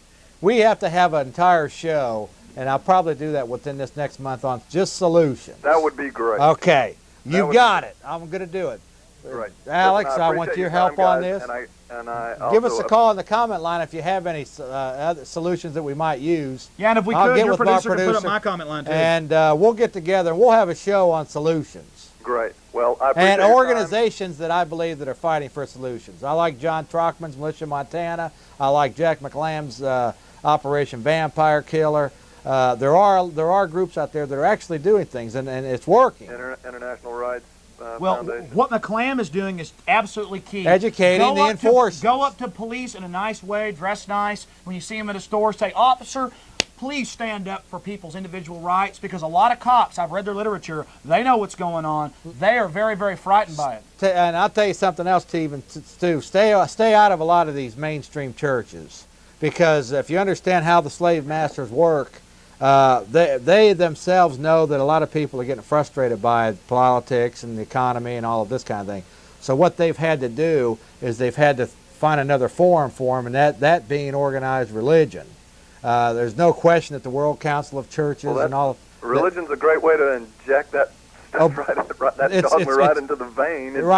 What they are, it's the Obey Caesar church. Well, let's get this straight. It's not just Christian churches. It's all of it. It's environmentalism is a religion. All of it. It's all. They do nothing for the environment. These environmentalists don't even know where the paychecks come from. They come from international bankers. It's everything. Rockefeller set up set up all the environmentalist movements in this country 100 years ago. Yeah, I know. As an excuse to take private property. In fact, they're funding the World Wildlife Fund, the National Sierra I know Fund. you know. I'm talking about all them. these foundations and things. So it's look, there is. Alex was right on way back though. There is no anybody that thinks there's an easy solution to this problem just doesn't understand the problem. So they've got lower level minions that they allow to steal from us at all levels. They're starting to employ criminals. In fact, let me tie one in. You know, they're actually now, I've had this confirmed, they're actually now using ex-gang members. Of course, just like Hitler. And they're saying just like Hitler, the stormtroopers and they're were saying street thugs. to them, listen, they're saying to them either we're going to put you in prison or we're going to give you a $30,000 a year job working for the VATF. Throw them out as sandbags to go in and raid and ransack people's homes. Isn't that great? They get the lowest riffraff that in the community that doesn't have any respect for anybody's property. I want police to start use them as the I sandbag. want to say something to the police officers out there. Don't you be afraid of losing your little job, because I'm putting my life on the line, officer, just like you do to supposedly protect us. I know this isn't an officer on the phone, but officers out there. You need to get out there. You need to start talking back to these superiors. You need to start refusing. You need to get together and form groups that are against the government running things. Federal government. I don't understand why you think that would work. Why would they give up their power when we already have? You know, I mean, who's that? Who's that? Who are you talking government. about? I mean, why would I'm we just go throwing up out. Let me tell you, Listen, you know why? You know why the communism? Hold on. Wait a minute. The You know why conspirators are communism dug in. finally pretty much fell in Russia? It pretty much fell in. Come on well, now. it's still Come on now. organized crime runs it there. I know that, but a new form of crime is there. It's because the Russian troops. That whole thing was phony. I know, but the Russian troops would not fire on their own citizens. Okay, I'm wrong camera. That's the only thing that we got counting for us is that finally our police will start waking up and we'll say, wait a minute, and we'll say, wait a minute, the Supreme Court just ruled this is unconstitutional. You have a lot more faith in humanity than I do. Then. Well, they're expendable. Either they wake up and realize how they're being Germany used. didn't fall because of hey that. man, they're going to eat this sucker too, just like all of them. All I'm doing is the last act of defiance as we are entered totally into the last phases of a decline of civilization here. And that's what's happening. I mean, people just don't care what happens to other people now. Keep in mind, they're going to eat this sucker too. Yeah, see, so I've got to oppose. We got to move to another. Hey, appreciate your call, Stephen. Yeah, let's take a few more calls. Oh yeah, we got. Now I'll have you have a closing statement. Okay, next caller, you're on the air. This is. Let's go to. We don't know. Hello, caller on there. To Matt. Maybe yeah. Matt. Hey, how's it going? Is this Matt? Yes, it is. Hi, Matt. How's it going? Good. I don't know if you guys have ever touched on this, but what do you think about the 3 major car companies and the black box jazz? Do you know what I'm talking about? What exactly? Well, they're Mercedes-Benz and Saab and Volvo and other groups are planning, and then now GM to put smart chips in your cars that will have smart highways that are monitored by the federal highway system. And Carol Browner wants special checkpoints because even though cars are getting catalytic converters on them, really good ones that screen out 90-something% of the particulates, and the environment's actually getting better, she said in a news conference like 20-something times that our children are getting sick, not because they're eating hamburgers all day and sitting on the couch, but because there's more particulates in the air, even though the particulates have actually gone down. So what they want is Carol Browner wants to totally take your right to drive away. Is that what charge you a bunch of taxes when you can? Matt, is that what you're referring to as the chips being? No drive days, well, you name it. You see, like, the old spy movies where, like, the little blip on the screen is, like, so they can track you? Well, they're putting that in the cars. Let me add something to all this. Some of the new rent cars say that on the window. Let me just add something to all this, if this is what you're referring to. Do you remember 10, 12 years ago when Reagan was the agent at the time, that we had this big communist, the Soviet threat. Remember that? And they wanted to build this huge SDI system. Oh, yeah. They were going to protect us from the Soviet threat. Remember that? All these satellites and computers up in the air, over 35,000 pieces of satellite up in the air, supposedly to protect ourselves from the Soviet threat, right? Which never existed. It was an enemy-created thing. But now that the so-called threat is over with, guess what you think? What do you think they're going to use that for? They're already admitting they're going to. Oh yeah. But Jeff, it's not to monitor. Hold on. Yes, hold it on, is. hold on. Spying on us. I know, but they're telling us it's not to monitor the people. They're only going to start monitoring the national parks for the environment. See, that's everything's for the environment or for the children. It's kind of ironic though that they're installing chips in new cars. In fact, a new rental car that a friend of mine just had right on the window. It stated, "This car is tracked by global positioning satellite." In the last 3 minutes, I want to say just one thing. Go ahead. Yeah, I appreciate your call, Steve. Matt, I want to give him an opportunity to have a closing statement. I appreciate it, brother. Give us a call next week. Well, real fast, I want to make one point, Okay, and then a quick closing Well, statement. it's got to be real quick. We got a minute. Sure, or 2 minutes. What I wanted to say is one quick example of how the scams run. Let's sit here and let's talk about this. When my car got stolen in Dallas, the police didn't even come out because it's a class 3 misdemeanor. That's a ticketable offense. Okay, you get a ticket in Dallas and in most other major cities in the country. Somebody steals your car. If your car gets broken into, the police don't come. Okay, and it's not their fault. It's the bureaucrats that control them.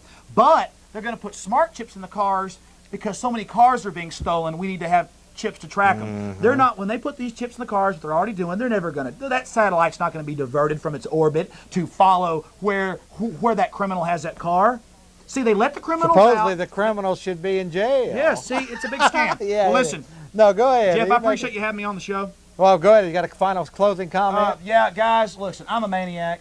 I'm a maniac for freedom. It takes, what is a radical? Look in your dictionary. It's somebody that differs from the norm, the mainstay of society. And the mainstay of society is deal with China. We have to deal with China, even though they've killed 30 million of their people, 20 million are in slave labor camps. They're selling political dissidents organs on the world market. They're out of control.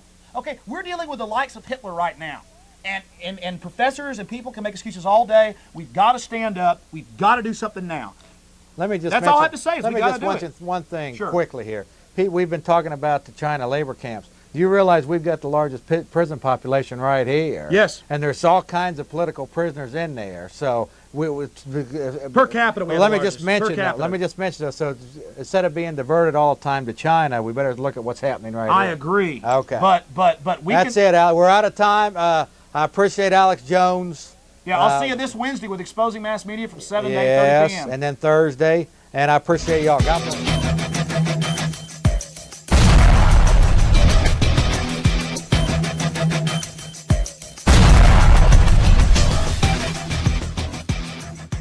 We have a organization. It's only here in Gonzales. Somebody's trying to get by. Go back a little bit.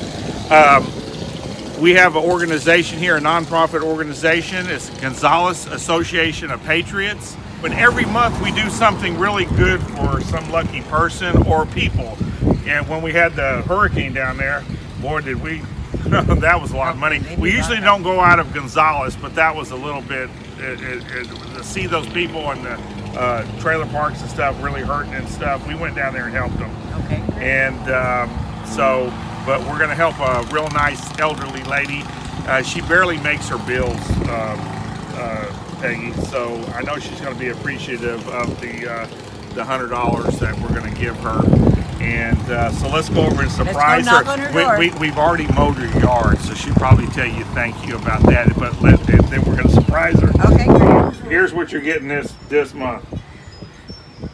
Oh, that's beautiful. Right there. It's awarded by, because I know you need help with your food and everything else.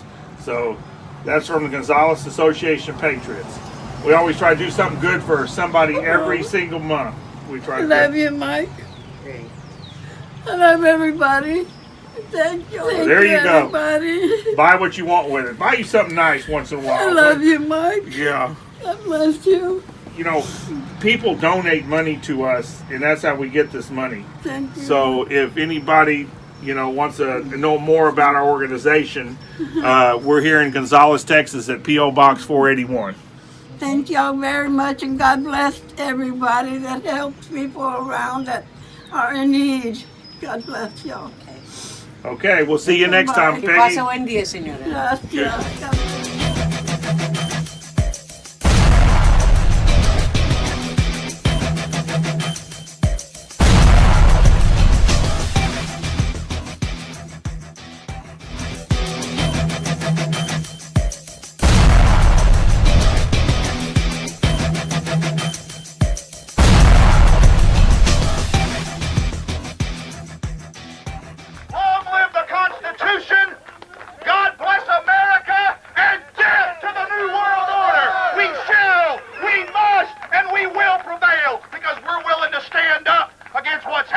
God bless the Republic and the United States, and death to the New World Order! Yeah! All right! Yeah! Yes, thank you very much, folks.